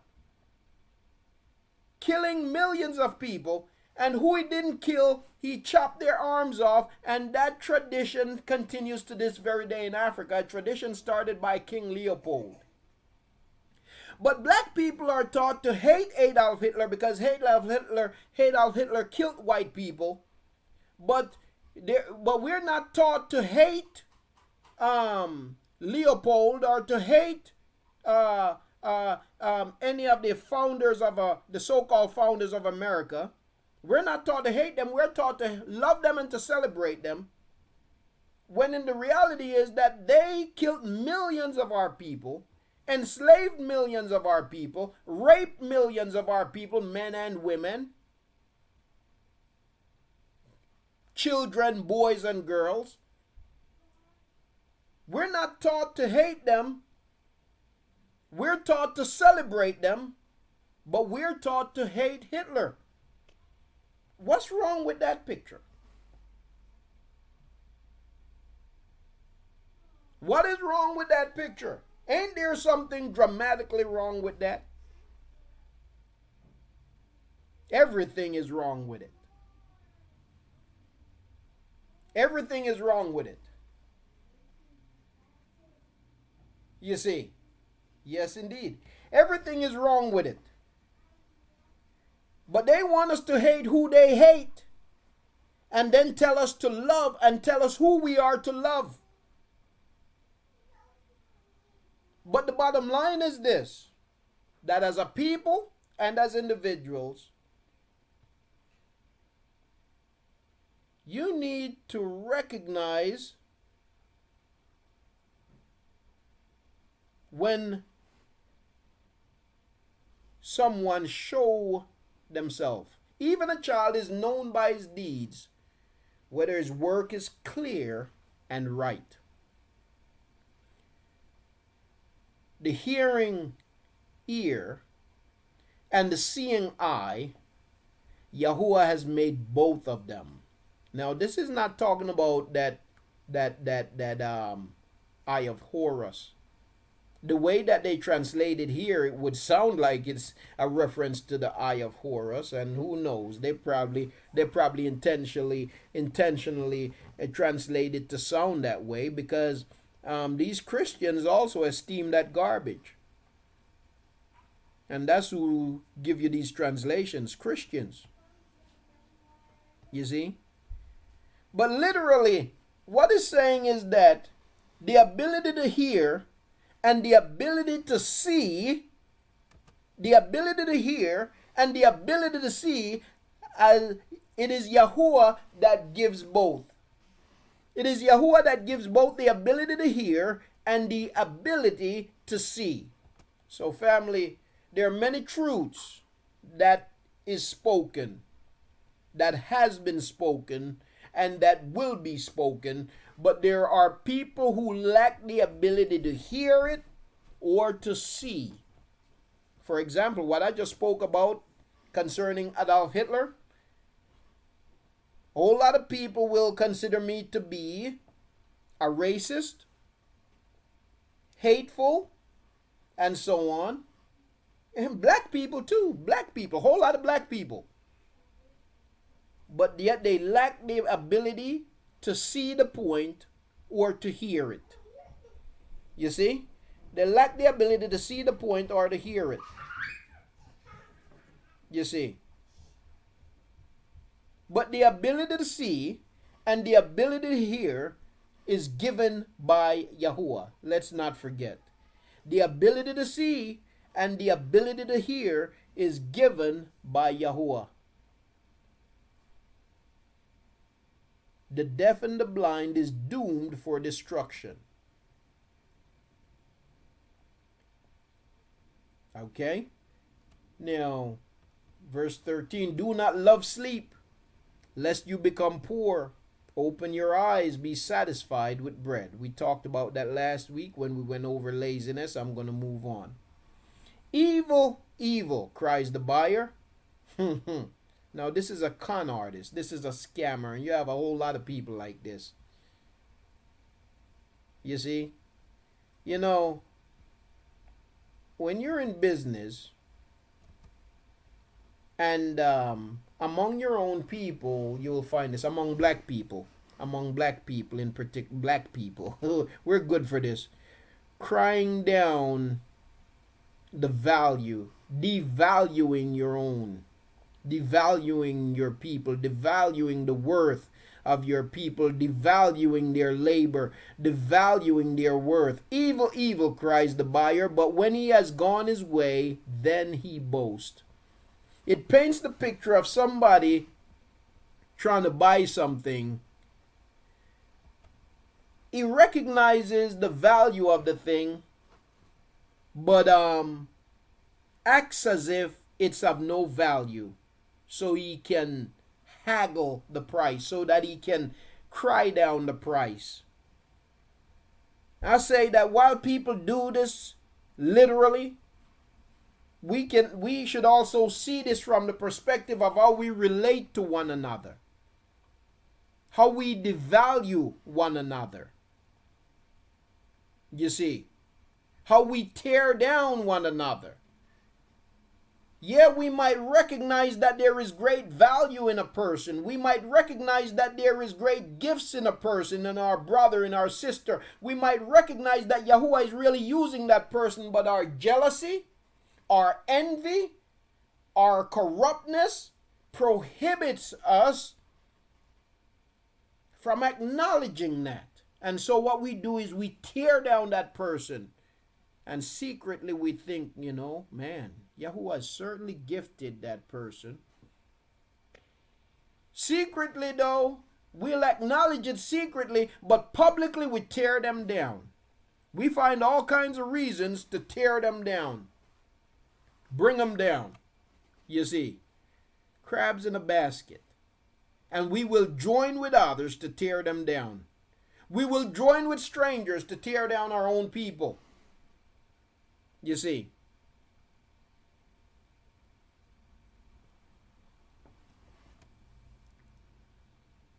Evil, evil, cries the buyer, but when he has gone his way, then he boasts. There is gold and a multitude of rubies, but the lips of knowledge are a precious vessel. There is gold and a multitude of rubies, but the lips of knowledge are a precious vessel. Listen, gold is valuable, yes. Rubies also, precious stones, but you know what? If you can find wise counsel,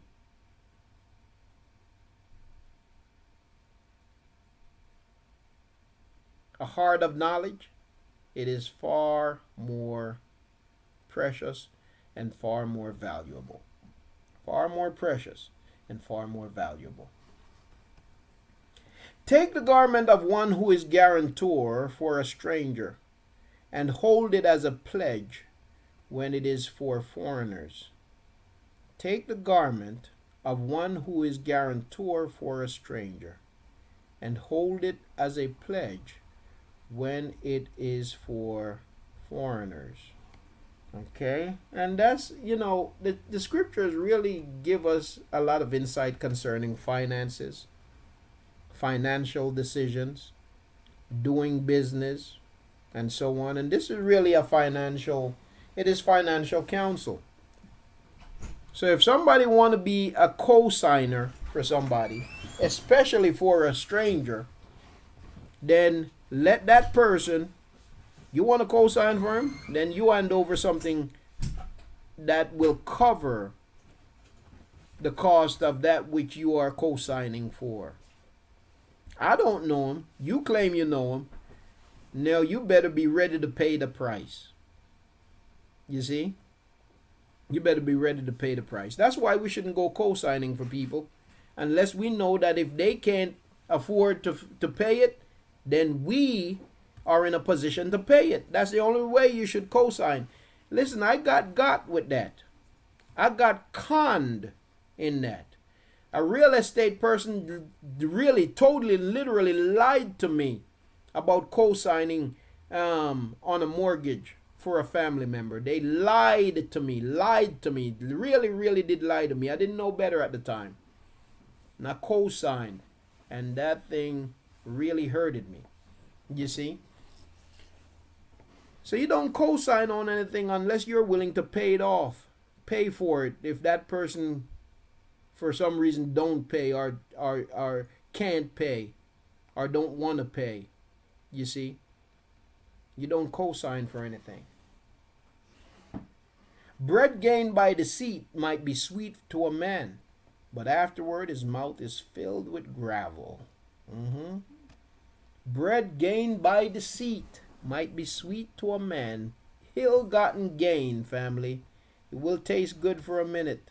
It will feel good for a minute, but afterwards, it brings a bad taste in your mouth. There's a price to be paid, a great price to be paid for ill-gotten gain. So if you can't get it right, then don't get it at all.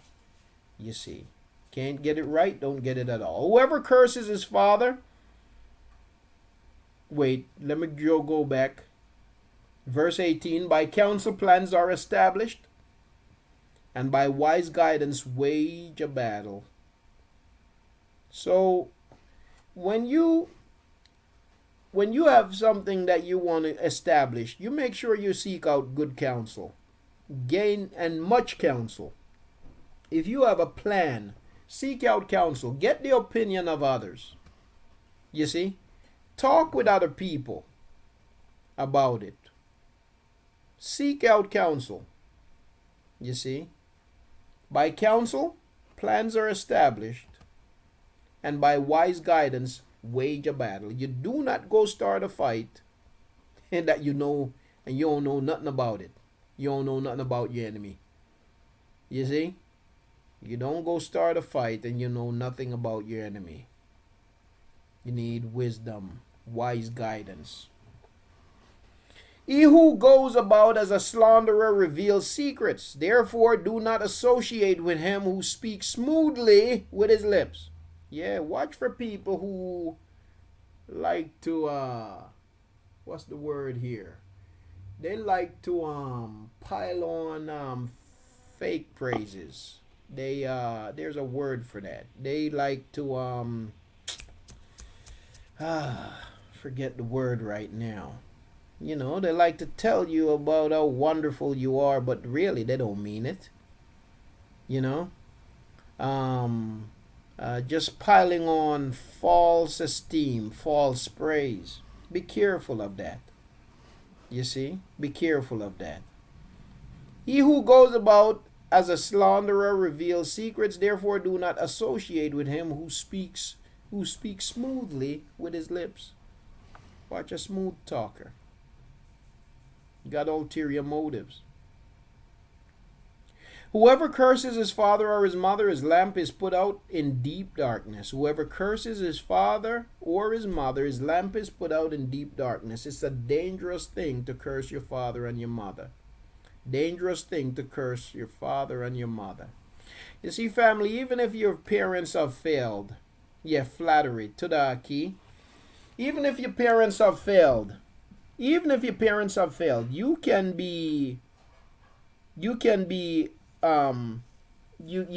honest, but yet not be disrespectful, and shouldn't be disrespectful. You see, even if they have failed in parenting, you still should not be disrespectful. You see, he who curses his father and his mother's light will be put out in deep darkness. Got some people who, children nowadays, many children today have no respect for their parents, certainly have no respect for anybody else. You know, you see kids these days, young people, they're doing stuff, and you know, it's stuff that they really shouldn't be doing, but you can't say anything to them. You see them walking down the street and they got a bunch of trash in their hand, or they pull up in front of your house and they open up their car door and they just take all the trash that's in their car and they dump it on your curb. And you can't go out there and say anything to them because they're fools. You don't know. You going out there simply saying, hey, you know, you really should put that in a trash can, you know, how about not littering? You can't go out there and say that because they might pull something out and shoot you. It's sad the way it is. And you know what? You know what, family? We have many instances where we see the police shooting down young people in the street. And sometimes we have seen really no justification whatsoever. But we also see instances where if our young people were not so hot-headed, they could have lived to fight that battle another day. But even though they might be in the right, but they're hot-headed. You see what I'm saying? They don't think. And so because of that, even though they're in the right, and because they're hot-headed, they lose their lives. The scriptures warn against that. Yahuah warned us about being hot-headed. You see? But our children, it's unfortunate we live in such a state of affairs, and Yahuah tell us that it would be this way. That we would bring forth monsters. And you got some monsters out there, you really do. I seen on the news yesterday, little kid, 8-year-old, it was heartbreaking. In school, you got kids bullying him, picking on him. They knocked him out unconscious in the bathroom. And you know what? The school knew and never reported it to the parent. And this kid went home and hung himself. 8 years old. Killed himself. Sad. And you know, as little as those kids are that did this to that kid, if you or I should approach those kids and say, don't do it, they would want to turn on you. In many cases.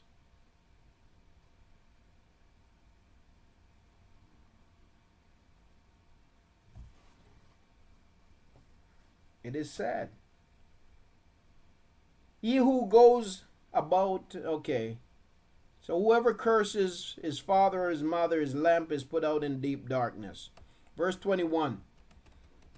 An inheritance obtained with greed at the beginning is not Baruch at the end. An inheritance obtained with greed at the beginning is not Baruch at the end. We got to be careful of greed, family. We cannot be governed by greed. Greed leads to destruction, and greed leads people astray. And so we got to watch out for greed. We got to be careful of greed. Greed will get you in a whole lot of trouble, as well as greed will cause you to lose everything you have and what you don't have. You see, greed is dangerous. We got to be careful of greed. You see, yes, indeed, Akut. That was stunning to me. An 8-year-old. What does an 8-year-old know about suicide? That was stunning. But it was amazing. That's how traumatized, too, he was by what he was going through in school. You know? Yes, indeed. Yes, indeed. An inheritance obtained with greed at the beginning is not Baruch at the end. You see? You gain it fast and you will lose it quickly also. Do not say, I repay evil. Wait for Yahuah and he saves you. Do not say, I repay evil. Wait for Yahuah and he saves you. And that is important. You know, sometimes, Mashpaka, sometimes, you know, especially if you have children, you know, I had a situation. I live in the hood. I live in a city. And my son, we have had several situations with our children living in the city. And our children, they don't get into stuff. They don't mess with anybody. We don't tolerate nothing like that. We don't live that way. We don't mess with nobody. They don't mess with nobody. And that's just the way it is. My son was out on his bike. He was about 8 years old. And he was out on the bike in front of the house. And kids were coming home from school. And this one kid, another little kid, a little older than my son, maybe 15 or so, walked up to my son punched him in the eye, knocked him off the bike, just out of nowhere, without warning. Punched him in the eye, knocked him off the bike, took the bike, and rode off down the road. My son came in the house crying and told me what happened. And I gotta tell you, I ran out there, got in my car, and went looking for that kid. And what was in my mind when I saw my son's eyes, what was in my mind was if I caught up with him, I was gonna beat his head in the ground. That's what was in my heart. That's what I felt. You see? That's what I felt. Had another situation where another of our sons, this time they were younger, they're walking home from school, and this kid, who was a known bully in the school, threw a rock and busted his forehead. Threw the rock at him and busted his forehead. And again, knowing that my kids don't mess with anybody,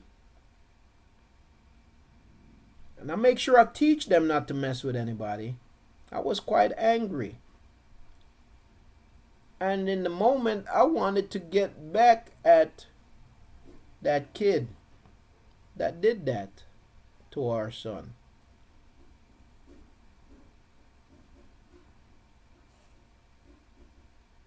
Had a situation more recently where another of our son was murdered. And I felt like, man, if I know who that is and if I get a hold of him, it's going to be the end of him. But then, Yahuah had to remind me. In each of those situations, Yahuah had to remind me. Don't take matters into your own hands. Don't take matters into your own hands. You see?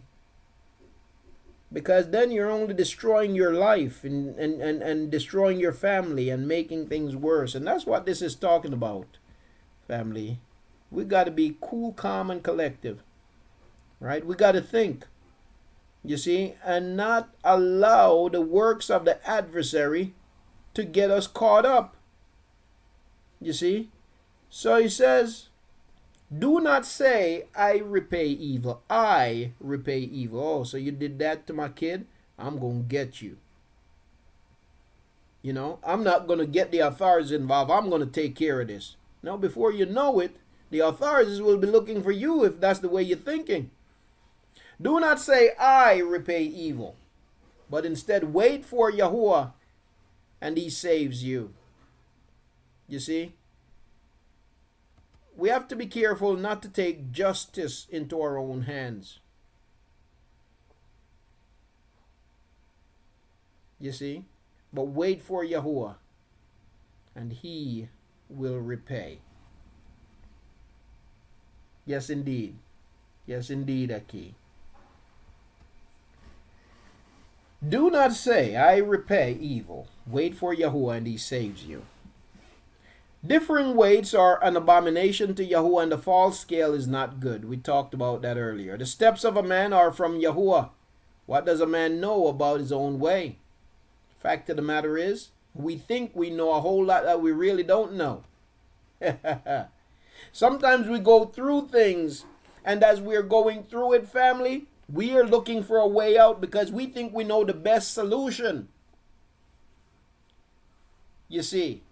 But oftentimes what we think is the best solution, we only realize that it wasn't after Yahuah caused our plans to fail. How many times have you been in a situation and man, you want a way out and you're looking for a way out? But the ways that you sought out did not work. And at the moment you felt like, whoa, how can this be? This ain't working. Nothing's working. And then, it's only after a while that you realize and you're thankful to Yahuah that your ways didn't work. Your plans didn't work. The ways that you were seeking to get out of it didn't work. Yahuah, in his favor, He didn't allow you to make a greater mess. Sometimes we get put in the fire. Sometimes we get put in the oven. And instead of going through the fire, we want to kick a hole in the side of the oven and escape. You know? Not realizing that we could hurt ourselves even more trying to tear through that metal. You see? We're looking for the quickest way out. Not willing, not wanting the process to play out. Yes, not wanting the refining to take place. We want to get out of there as quick as possible. Yahuah in His mercy and His favor and His compassion, He don't allow us to take the way that we would take. Because the fact of the matter is, what we think we know, we really don't know. You see. So the steps of a man are from Yahuah. What does a man know about his own way? We really and truly know nothing about our own way. It is a sneer for a man to say rashly, it is set apart, and only later to reconsider his vows. Whoa, you hear that? It is a sneer for a man to say rashly, to make a hasty decision to declaring something to be set apart,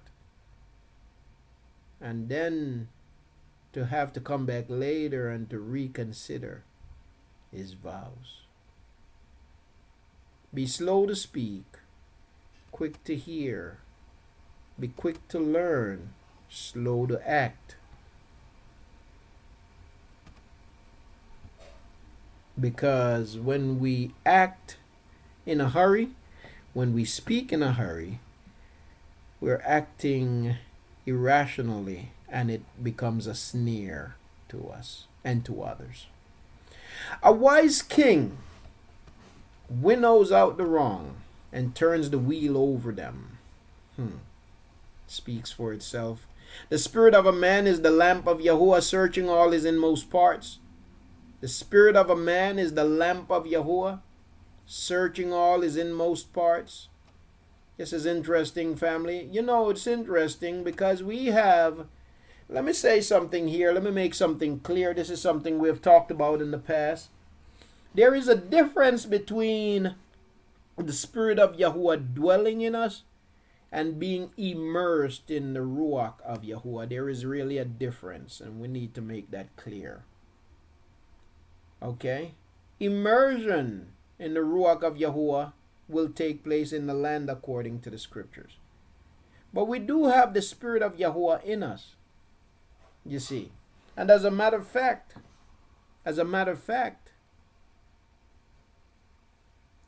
you have, when Yahuah places His spirit in us, His spirit is a light. It reveals our heart to us. You see, it reveals our heart to us. It reveals ourselves to us. It reveals our thoughts to us. You know, the jacked upness of our thoughts and so on.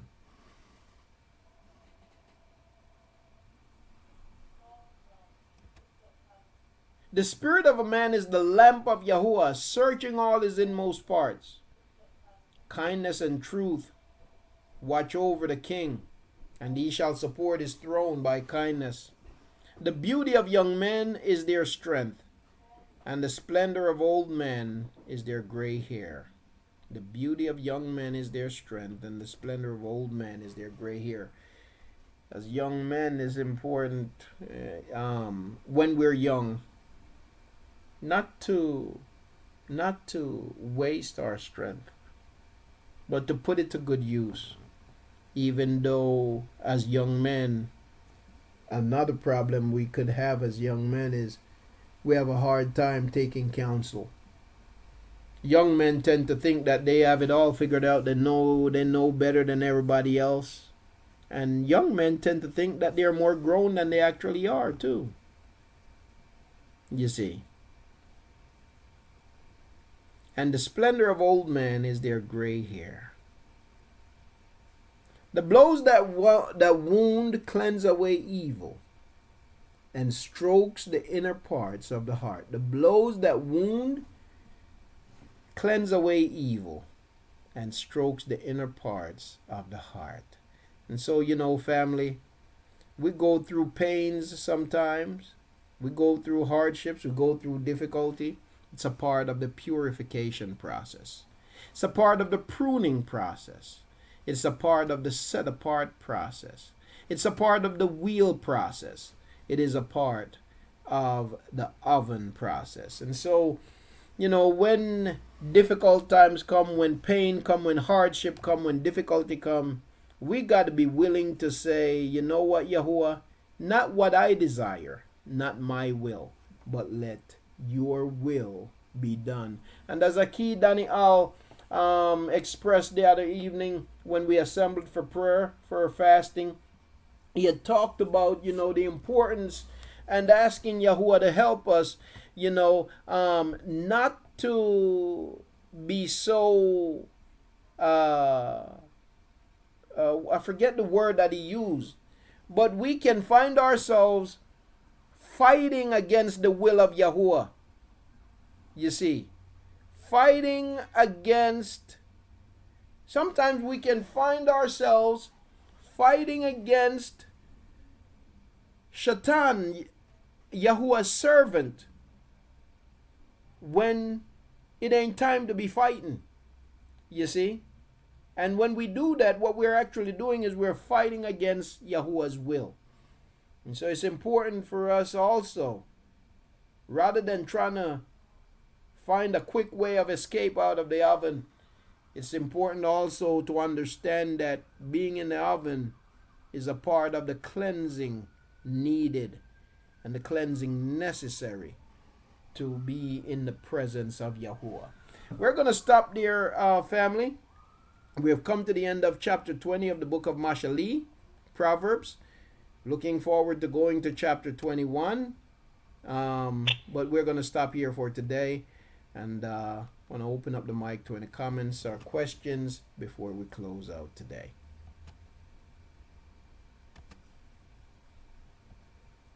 All right, let me change the view here. Bear with me just for a moment. All right, I'm just checking with the Mashpakad. Just want to make sure if there are any comments or questions. Praise Father Aki. Once again, it is my hope that Yahuah's word that we looked at today together, that you find it to be a baraka, that you find it to be encouraging, that you find it to be uplifting and instructing. Praise Yahuah. Okay, let me just go over and check with YouTube.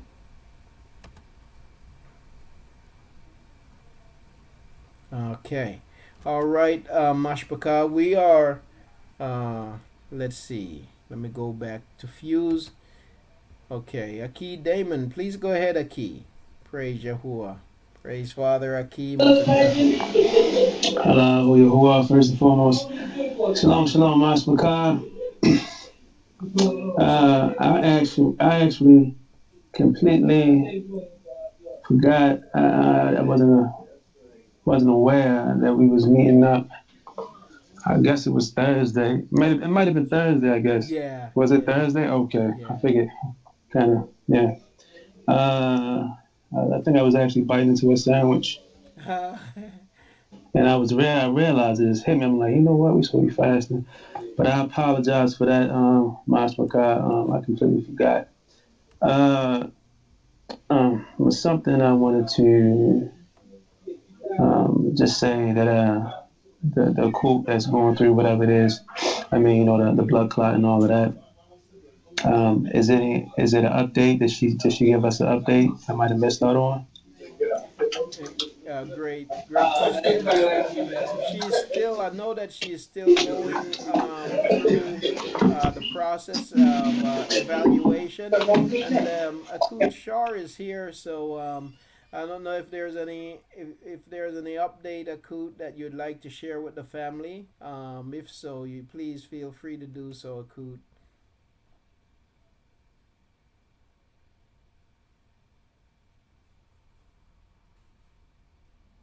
Mashpaka, can I be heard? Shalom Akut. Yes, you can. Oh, praise Yahuwah, halal Yahuwah. Tuda Rabbah for asking the key, Damon. How the process is going to key is I'm on this, and I hate to be on it, but I am taking it, I can't, I am taking a medicine, it's called Xarelto, and I'll be taking it for 3 months. Um, that will allow the it's a blood thinner, and so it allows the blood to flow around the clot as your body dissolves the clot itself.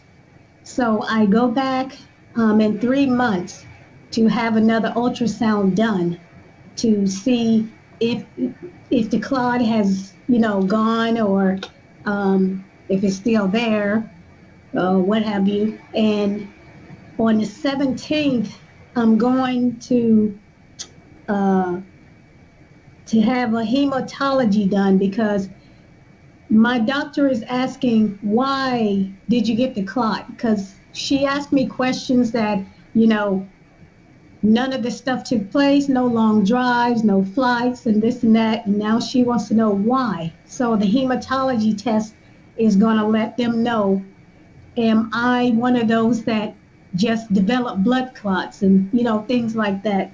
So I will keep you updated, posted on everything that's going on, and the changes and all. But in 3 months, I do go back to have another ultrasound done to see if it's gone. So, but and another thing too, I apologize because I was thinking we were meeting Friday. I don't know why I was thinking Friday. Oh.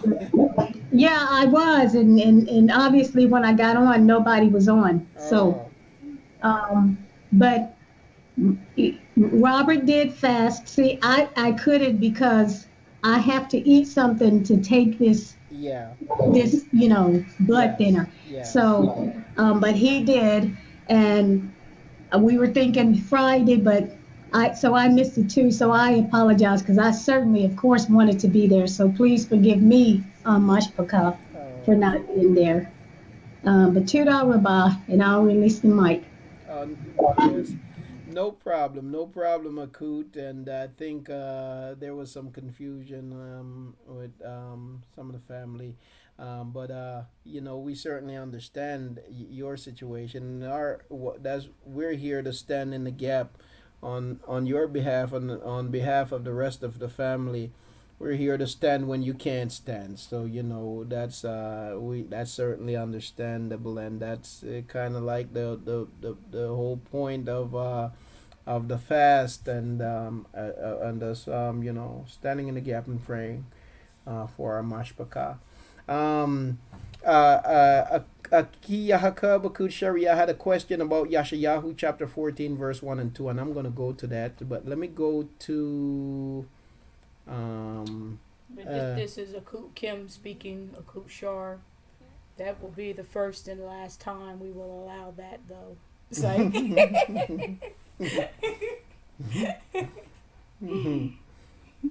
I'm gonna go to Aki Anton, and I'm gonna read from Aki Yaram Yahu. Let me just read Aki Yaram Yahu's. By the way, shalom to you, Aki and Akut Yolanda. Let's see. Aki Yaram Yahu wrote, Mashpaka, I'm asking for prayer on recovery of having an injection in my right vocal cord yesterday to be able to speak more clearly.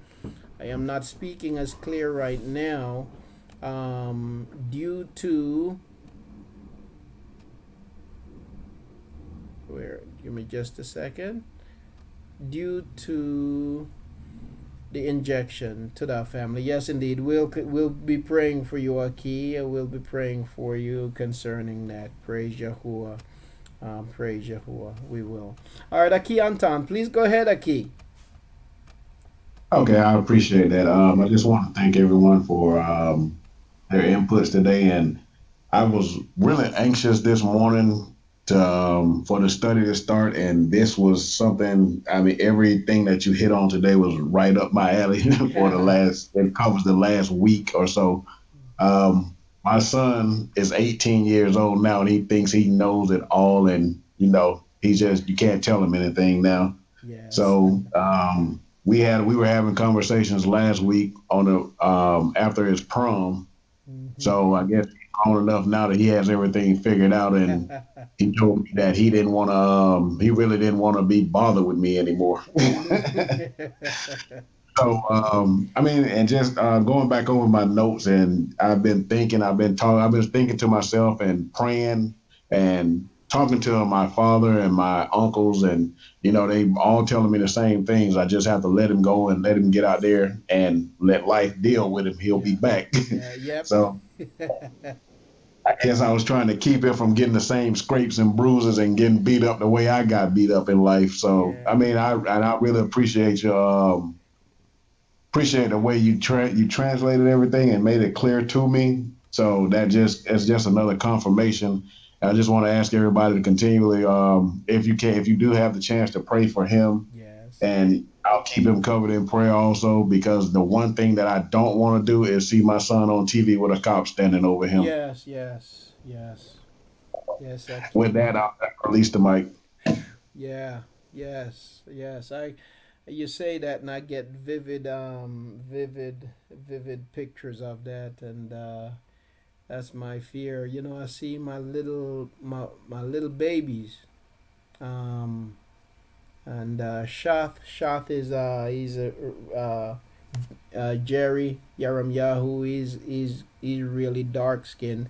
Shath is really dark skinned, and it is a statistical fact that darker young men are even more highly targeted by police and more likely, most likely to be um, to be injured, shot, or otherwise by the police. Not only do you have the police, but you have you have their peers also. And I look at my children sometimes, and I don't know. For some people, this is not an issue. This is not a concern. My son now is almost 18, and he's in a what kind of school you call it? I forgot. But he's studying pre-engineering right now, and he wanna go to college to continue his studies there. He's doing really well in that study. Um, and they want to take a college tour, and in some ways I don't feel well about that. I'm concerned about that in a lot of ways, you know. I look at the little ones, and I'll wonder, would the day come when I see something on TV where they have an encounter with the police? Just recently in Texas. Now these kids, they were at a house party, and they were being noisy, and somebody called the police, and so they go to leave as the police was coming, and I think three or four of them got in this car, and the police is pulling up, and they're leaving, and the police just pulled out the shotgun and fired into the car. Just fired into the car, not because they were trying to run him over. He just see a bunch of black kids, and he just grabbed a shotgun and fired into the car and killed the 15-year-old kid sitting in the passenger seat. You know, crazy stuff like that happens, and it happens too often, and too often the murderers get away with murder. But I look at my kids, and my son is learning to drive now. I'm teaching him to drive. He's going for his license next month, and that is a big concern of mine. Him driving and being pulled over by the wrong cop. So while that's not a concern for some people, it's a very real concern for us. It is a very real concern. I've had my incidents with the police, where I've had about 10 police officers with guns to my head threatening to shoot me, and I didn't do anything. Claim was that I look suspicious, cussing at me, yelling at me, slam me on the ground, do all that. So this is real. I've lived it. I've been pulled over a whole bunch of times. So when I think about our young people and the police is terrorists in my mind. You see what I'm saying? Because of my experience with them. Talk about terrorists. You have a paid terrorist group. You see. Yeah. And so, Aki, I feel your concerns, and I'll be praying for your ban, Aki. Thanks. Praise Yahuah.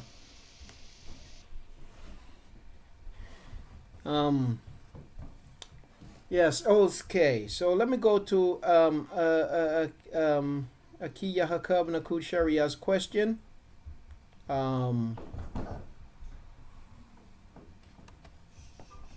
That was from Yashayahu, chapter 14, verses 1 and 2. Now, concerning this text, there are people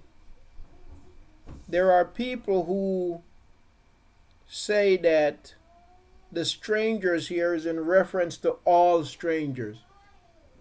There are people who teach that. This is in reference to all strangers, and that this is speaking, and you have people who go as far as say this is speaking about white people in particular. There's that teaching out there. That's what's said.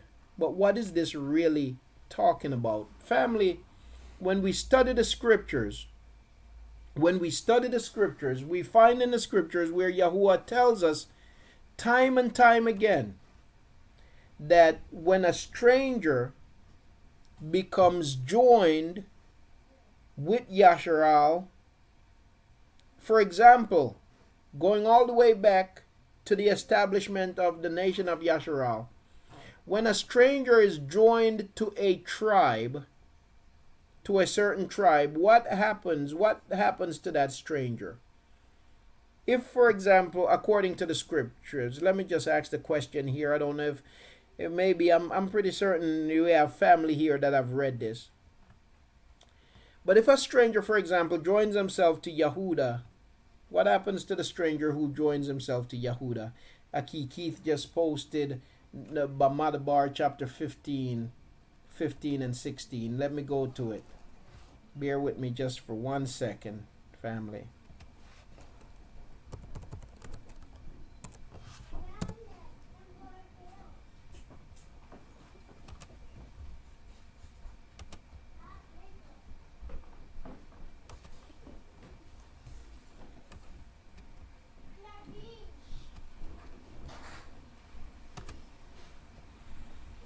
All right, let me put it.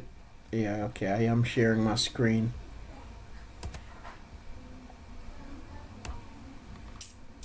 Okay.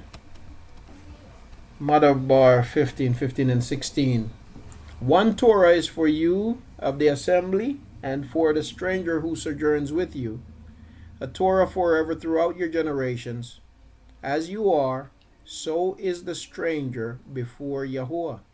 One Torah and one right ruling is for you and for the stranger who sojourns with you. Awesome, Aki.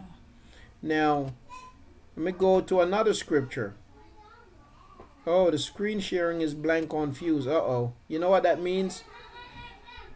It means more than likely fuse is gonna kick me off, Aki. Bear with me. Let me try to correct that. Let me see if I can correct it. Okay. Bear with me. All right. All right. So I'm going to read that again, and then I'm going to go to another text. One Torah is for you of the assembly and for the stranger who sojourns with you, a Torah forever throughout your generations. As you are, so is the stranger before Yahuah. As you are, so is the stranger before Yahuah. As you are, so is the stranger before Yahuah. As you are, so is the stranger before Yahuah. By the way, are you able to see now, family? Still blank. Oh, okay. Wow. All right, bear with me, family. I'm gonna go out a fuse and come back. I'm gonna go out. It shouldn't disconnect you. It should only be me going out, and I'll come right back in.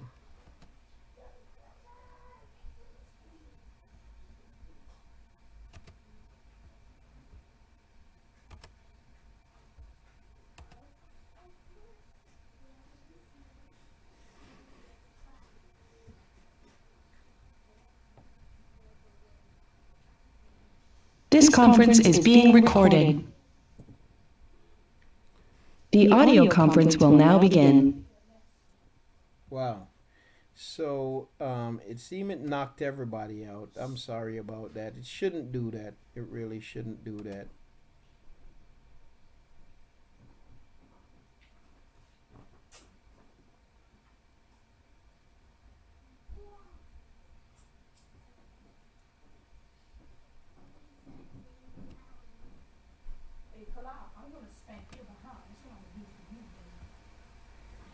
Hmm.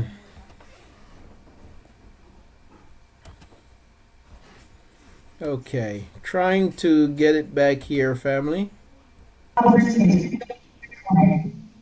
Trying to get it back. It's it shouldn't knock everybody out the room, but it's fused.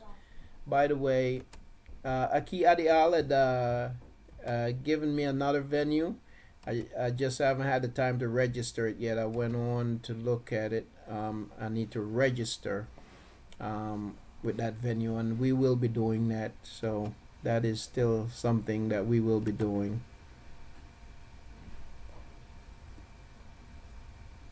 Yes, I see it knocked everybody off, and I apologize, Mashpaka.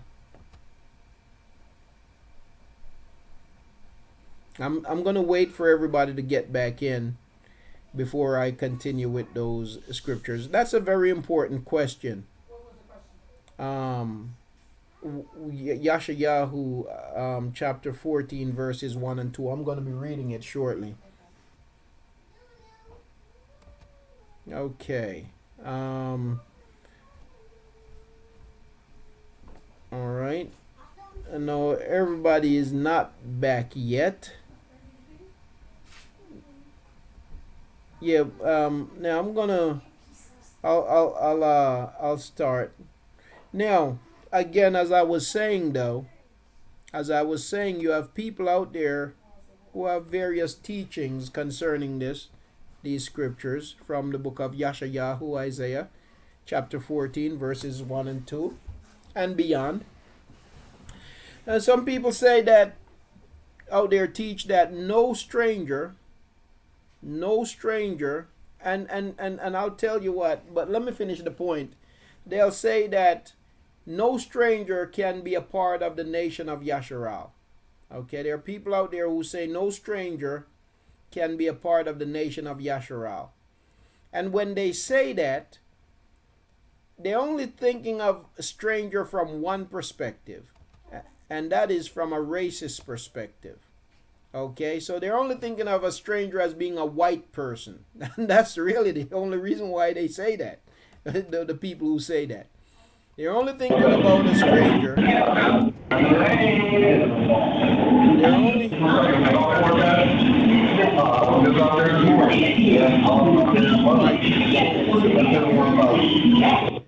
Okay? Yeah, so there are people out there who say no stranger can be a part of the nation of Yasharal. No stranger is accepted into the nation of Yasharal.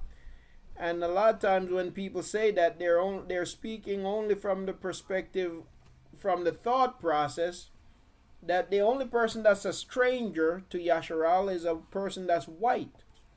And so they say that. So it's really a racist doctrine. But the fact of the matter is that you have strangers that are non-whites, strangers that are black, strangers that are this, strangers that are that, right? So when Yahuah talk about a stranger, it's really not a race issue. It's a nationality issue. Yahuwah does not talk about race. He talk about nations. He talk about nationality. He don't talk about race. Race is a white man doctrine. Race is a Christian doctrine. Race is not something that the scriptures speak about. You see? Nonetheless, it does talk about the appearance of people. It does give the appearance as if, not as if, but Yahuwah knew that you would have racist doctrines that would come along.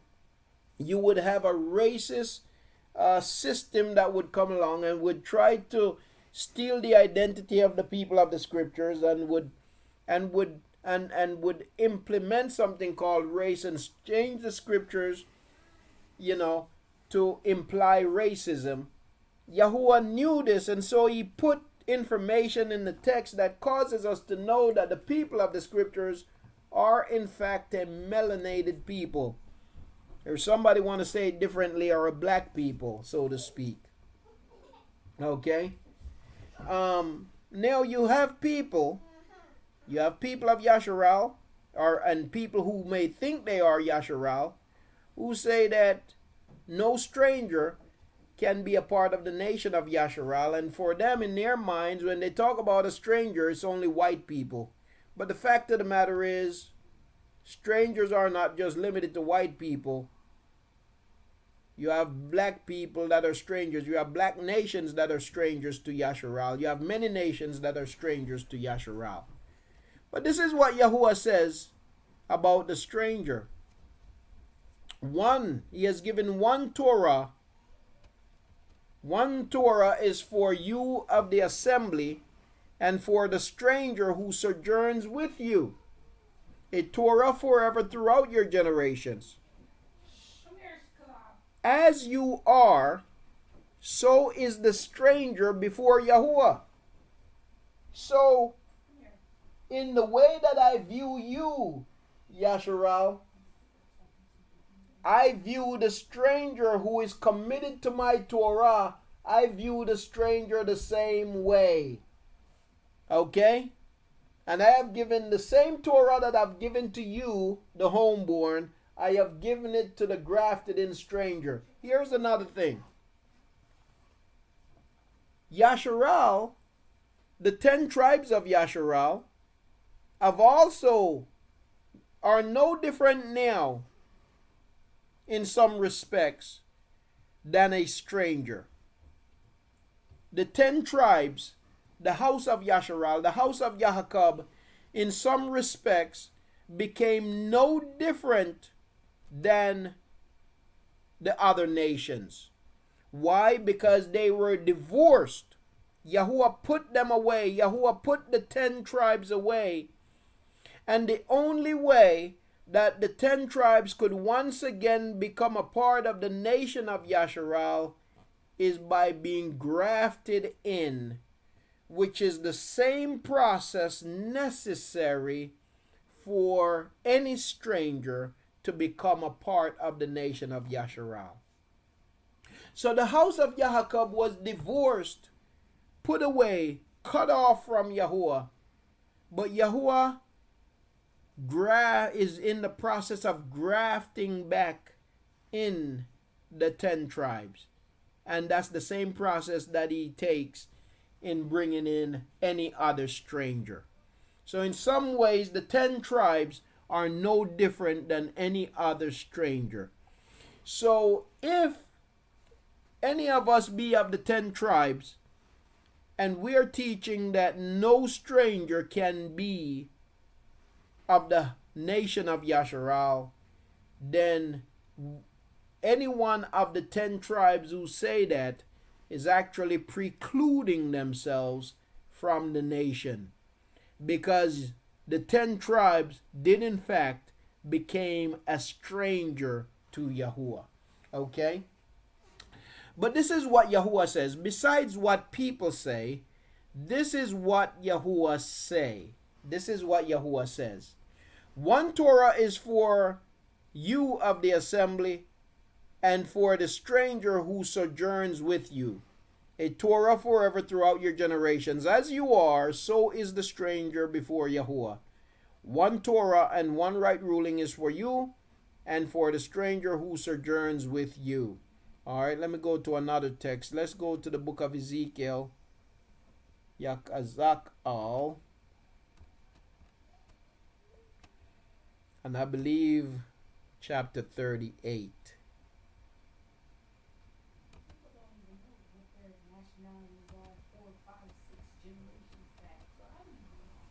Mm-hmm.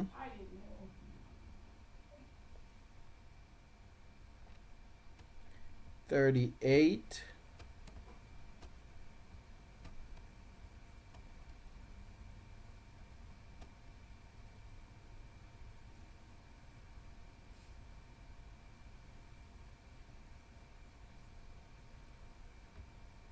And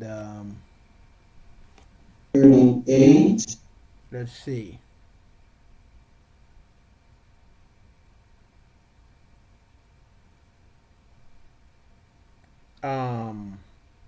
Where is it at? I'm trying to find the exact verse. There's a verse here that talks about the stranger being one with Yasharal. Okay, strangers being one with Yasharal. Can't find it right now. The last verse kind of speak to it, but the verse that I'm looking for, I don't remember exactly what verse it is. I don't even know if I'm in the right chapter. I'm going to leave that one be. But the point is, the scriptures make it clear that when a stranger joins themselves to a tribe, then they're counted with that tribe. The scriptures makes that clear. Okay?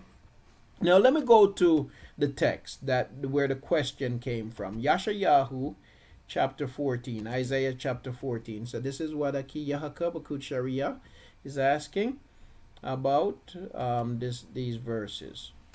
Okay? And it reads, it says, because Yahuah has compassion on Yahakab and shall again choose Yasharal. You notice that now. This is what I was just talking about. Because Yahuah has compassion on Yahakab, this is the 10 tribes, and shall again choose Yasharal. He's talking about the 10 tribes. Shall again choose Yasharal. Why? Because he had put them away. But he will again choose Yasharal and give them rest in their own land. Watch this now. And the stranger shall join them, and they shall cling to the house of Yahuah. Two different things happening here. There are two different things happening here. Verse 1 is talking about the obedient stranger. Okay? The stranger who is engrafted. Okay? That will join them. Okay? You have the stranger that will join them, and then you have the stranger that will serve them. There is the stranger that will join Yasharal, and then there is the stranger that will serve Yasharal. Not the same. The one who is engrafted and the one who will serve is not the same.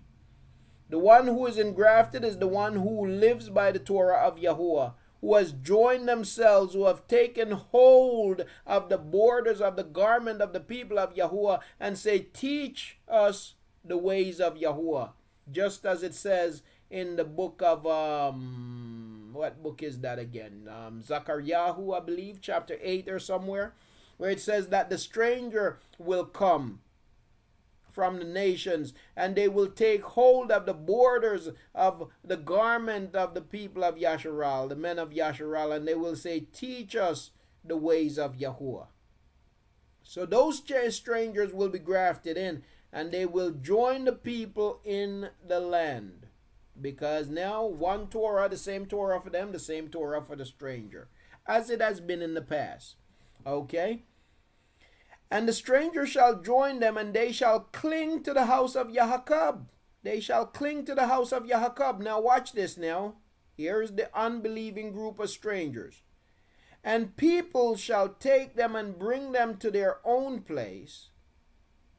And the house of Yasharal shall possess them for servants and female servants in the land of Yahuah, and they shall serve, and they shall make captives of their captors, and rule over their oppressors.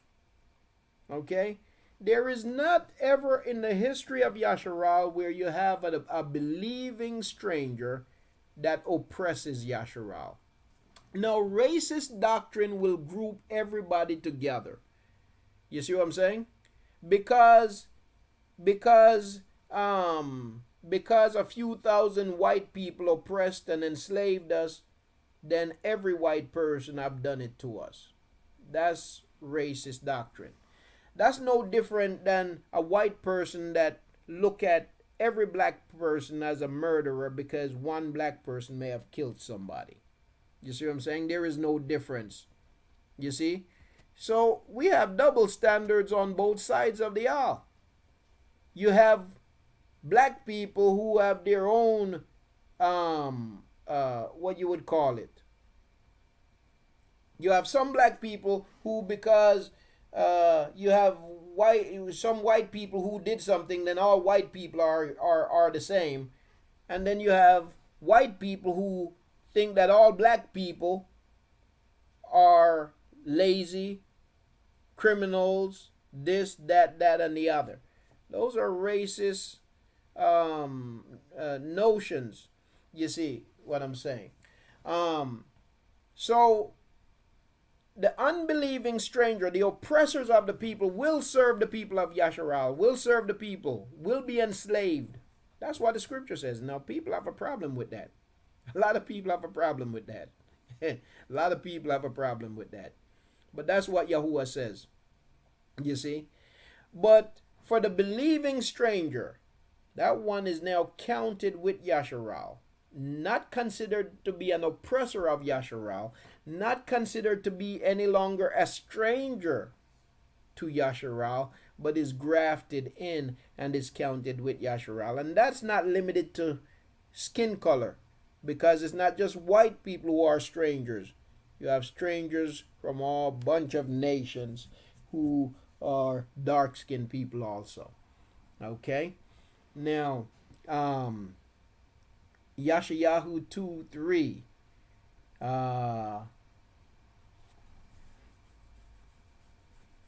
Let me just read some of the comments here. Okay, where are we at? We are, the clay is the part of the obedience, praising for his mercy. Does Yahuwah's blood shed cover the sins of the natural and grafted in seed? Yes, Yahuwah shed his blood, yes, for the redemption of all who would come to him. Okay, of all who would come in obedience. You see, yes, he did. Because Yahuwah's blood shed, since he only came for his people, not the world. Right, yes. So, listen, bottom line is Yahuwah's people are those who will obey. His people, so you have the natural seed of Yasharal, yes. But Yahuwah's people also include any who will obey. At the end of the day, obedience is key. You see what I'm saying? At the end of the day, it is about obedience. Because at the end of the day, you will have the natural seed who is disobedient, as well as you will have the stranger who is disobedient. And both will be destroyed. You see? So at the end of the day, obedience is key. Right. Yes. Absolutely. That's what the scriptures teach throughout. That's what the scriptures teaches throughout, Mashpaka. Exodus, okay, Yashayahu 2 and verse 3. Let me read that. Let me go, and then I'll go to Shamut chapter 12 and verse 49. Yashayahu 2 and 3. Isaiah chapter 2 verse 3.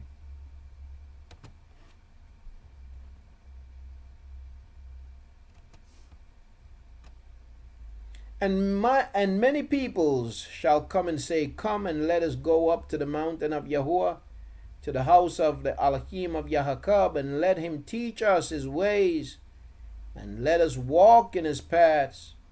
For out of Zion comes forth the Torah, and the word of Yahuah from Jerusalem. Halal hu Yahuah. That's right. That goes hand in hand with Zechariah chapter 8 that I mentioned earlier. Chapter 8, and I believe somebody posted the reference. Chapter 8. And verse 23. Zechariah chapter 8 and verse 23. I'll read it real quick. And then I'll go to Shamot 12:49. Zechariah chapter 8 and verse 23. I'll read that very quickly.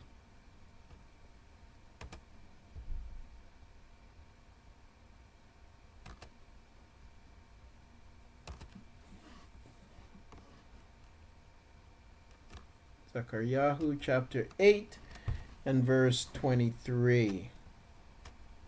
Thus says Yahuah of hosts, in those days 10 men from all languages of the nations take hold, yea, they take hold of the edge of the garment of a man, a Yahudi, saying, let us go with you, for we have heard that Alachim is with us. Where will these people come from? They'll come from all languages of the nations. They'll come from all over the place. They'll take hold of the garment of the people of Yahuah, a Yahudi, and they'll say, let us go with you. You see. Tuda Akut. Shamut 12:49. There is one Torah for the native born and for the stranger who sojourns among you. Allahu Yahuah. That's it. Okay. Now, so that's what it is. Now again, family, you will find a whole lot of people out there saying a whole lot of things, but what matters is what Yahuah says. And that is what Yahuah says. Okay? All right. Tuda Mashpaka for sharing all of their scriptural references in this regard. Yes, indeed. Indeed. The strong delusion is not what Christianity teaches it to be. You see? It's not what Christianity teaches it to be. Strong delusion is a falling away of the people of Yahuah from their own truths. Falling away of the people of Yahuah from Yahuah. And that strong delusion ain't something that's going to start in the future.